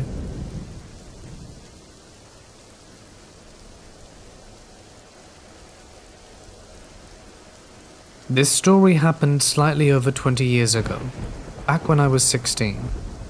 During this time, I lived with my mum and stepdad in a remote area 70 miles west of Las Vegas, Nevada. I had gone out to visit my friend, being allowed to drive myself for the first time ever. Had a lovely time watching a movie and getting food together until it was time for me to head home. The curfew I was given was 10 p.m., with this saving grace being that if I was running late for any reason, to find a payphone and call. The night wrapped around me and my old 71 Chevy pickup, as there were no street lights or houses for most of my way home. As I pulled up to the first of 2 stop signs, I could see an older sedan. Old cars were still pretty common in the area, stopped with its hazards on. I pulled up behind it and waited as a man of 30 to 40 started walking towards me from the driver's side. Even at this point, I didn't have any alarm bells going off. Being in the middle of the Mojave Desert, providing assistance to stranded people was common. People rapidly get into severe problems, thereby not having enough water, when a vehicle breaks down or not realizing that it's a desert and people die wandering delirious away from the highway trying to find help. I rolled down my window as he came abreast of my door, and all I could smell was the liquor on him. I could see another man in the passenger seat, as this was before anyone I knew had cell phones, and the nearest payphone was a good 10-minute drive ahead. I didn't have a way to call the cops on a drunk driver immediately. The man explained that his car stalled and asked if I could help them out. I asked if his car was stick shift, which it was, so I asked if he was familiar with push starting it. He said yes. So I agreed to, as gently as I could, push their car with my truck while they turned the engine over. For anyone who isn't familiar with this technique, it's a way to start a manual car that is having battery or starter issues specifically, to get it somewhere to work it on. I knew my truck would be fine, and didn't feel like it would be wise to get out and try to push their car physically. Pushing started the car working without a hitch. But here's where things go south. They get out to thank me and invite me to hang out with them to have some fun. I respectfully decline. They pull off to the side of the road and I continue on my way, only they start following me. So here I am, 9:50 and running late because I stopped to help them. Admittedly, I haven't given myself much leeway since leaving my friend's house, and these drunk, creepy older men have started to follow me on a road without any man-made lights except for my headlights, and I'm at least 10 minutes from a payphone. I think to myself perhaps I'm being paranoid, so I turn down a road that I know gave me a few turn-offs to either head back to town or loop around to the gas station with a payphone. The car follows behind me. I take another turn that only leads to a couple of houses at the end of the road, and they turned behind me. I make another turn to loop around back and head the station, and they follow me again. So at least I knew they were following me and not just heading home. At this point my heart is pounding. I decided to try something to lose them. I pull to the side of the road. I see them pull up behind me. I wait as the driver gets out the car and begins walking towards me. His companion also gets out and starts walking towards me, and I wait until they're almost at my tailgate and then floor it. My wheels dig into the rocks and puff dirt, causing a cloud behind me. With the lead way, I head towards the gas station. The gas station is deserted, but the payphone is showered in light from the gas pumps. So I call home and explained what happened and why I was running late. My stepdad asked if the gas station worker could be seen, and I let him know I couldn't see him behind the counter and that he was probably in the back. I wasn't in trouble, but I was asked to hurry home. So to the two drunk idiots that wanted to mess with 16-year-old me on the first night driving by myself, let's not meet again.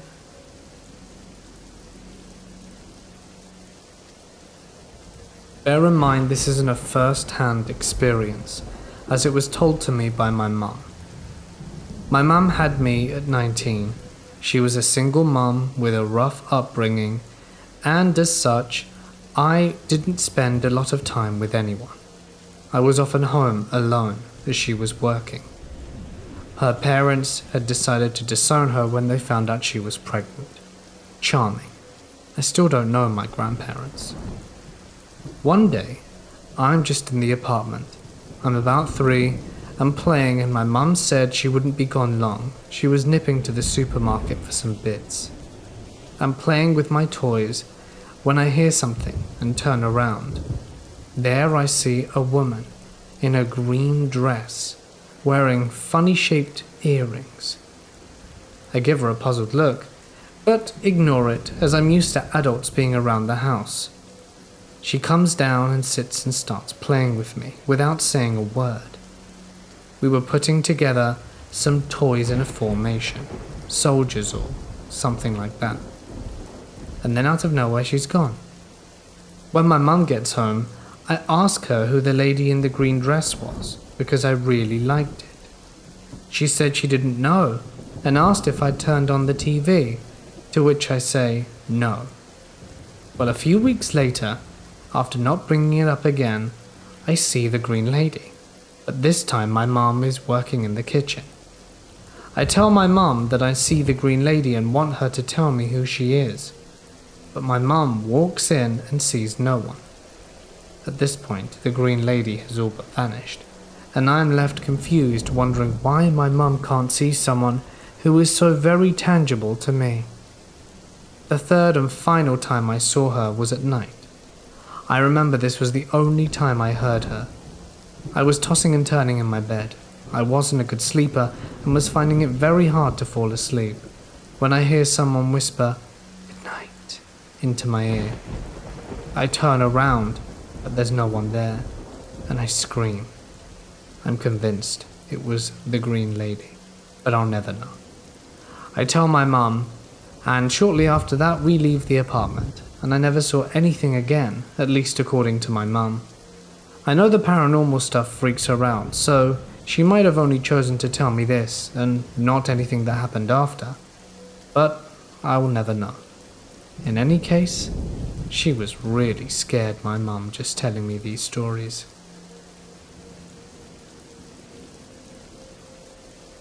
Does anyone remember back in 2016 there was a big thing about killer clowns? Well, I didn't believe any of it. I thought it was a big joke. Until it happened to me. Here's my story. I was in 10th grade when the whole clown thing happened. I didn't really believe it. I thought it was just a big joke. Just a bunch of losers that had nothing better to do than scare people on Halloween. Well, one night, I was walking home from my boyfriend's house. It was a far walk, but I liked getting out as much as I could and looking forward to my long walk home. When I finally got to the east end of town near the East Court Mall, halfway home, I saw a group of people standing in the parking lot in the dark. They started yelling at me. Now I was a 16-year-old female and was used to guys yelling at me or catcalling me. At first I thought it was a joke, just another group of guys yelling at me from across the street, because they have nothing better to do. And of course, male bravado. I just shook it off when I noticed that two of them were walking towards me. I couldn't make out their faces at first, until they got a bit closer and were now walking behind me. I keep hearing them yell at me, but the second time they did it, they started laughing like psychopaths and laughing like clowns. I looked back to see that they were both wearing clown masks, and I could see behind them were at least 3 more clowns. I didn't want to panic or show them I was scared, so I walked a bit faster until I got to the end of my street. I didn't want them to see where I lived, so I made a wrong turn and walked up to a house and pretended to go inside. I hid behind a bush to see them walk right by me, until I heard one of them yell out a horrifying clown laugh, and a few others followed. Then another clown was yelling at me. "I'll find you, pretty lady. Come on, come out and play. We know where your street is, and we will find you." They finally left, and I went home. But a few hours later, I was getting a snack before bed, and I happened to look out my kitchen window to see the group of clowns walking past my house.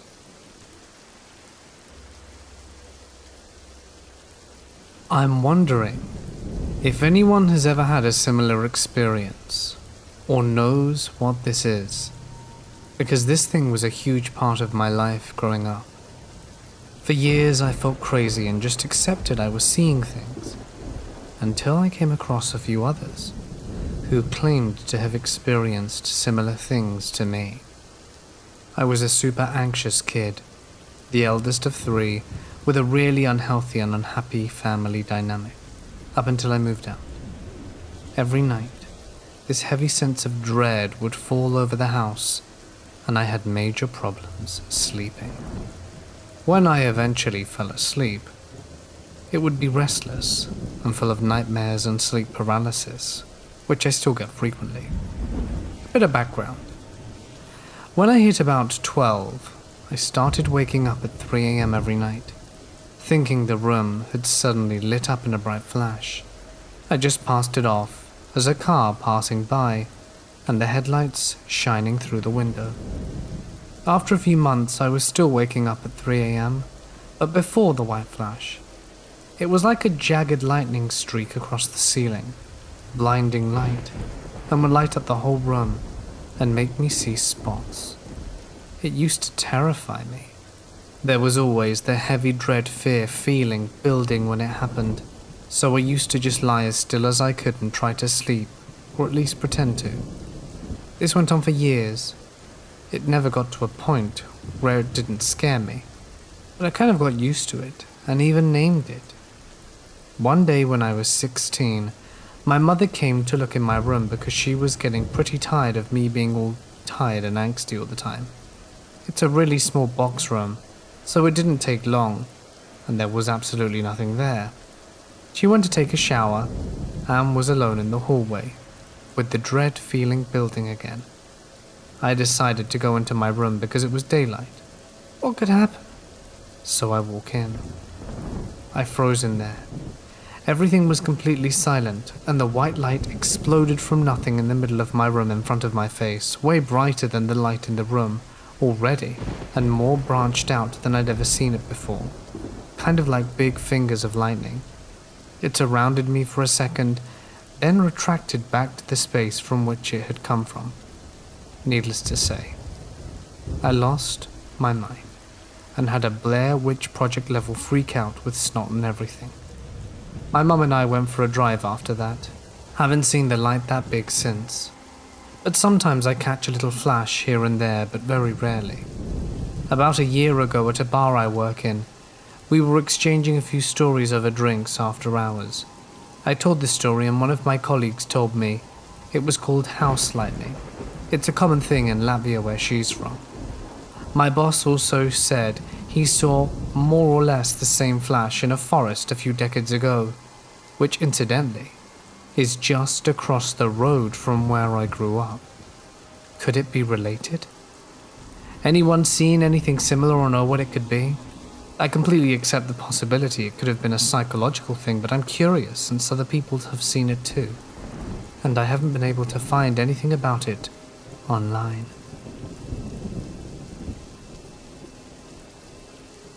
This happened when my friend Emma and I were both 14, and we were out clothes shopping as teenage girls do during the summer. One thing I should mention is that our town is essentially arse end of nowhere, in Canada, and was just named one of the most impoverished towns in the province. A majority of its residents are under the poverty line. Our only strong production is farming. Our high school was one of the worst in the province. Most businesses are closed down or closing, so you can imagine what kind of people live here. When Emma and I were leaving the mall, we had to walk down this extremely long street to get back to the main street to our parents.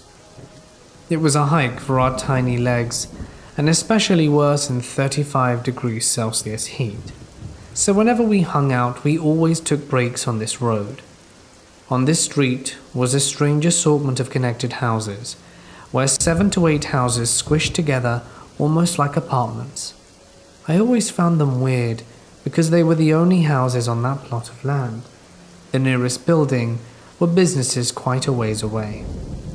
When we passed by and saw a group of stray kittens playing behind the houses, we beelined for them and all those precious kitten snuggles.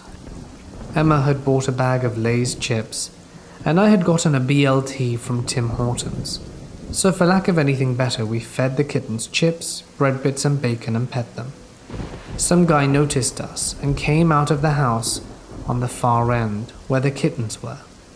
I can't remember his name, but it was something like Bernard, or something equally old school.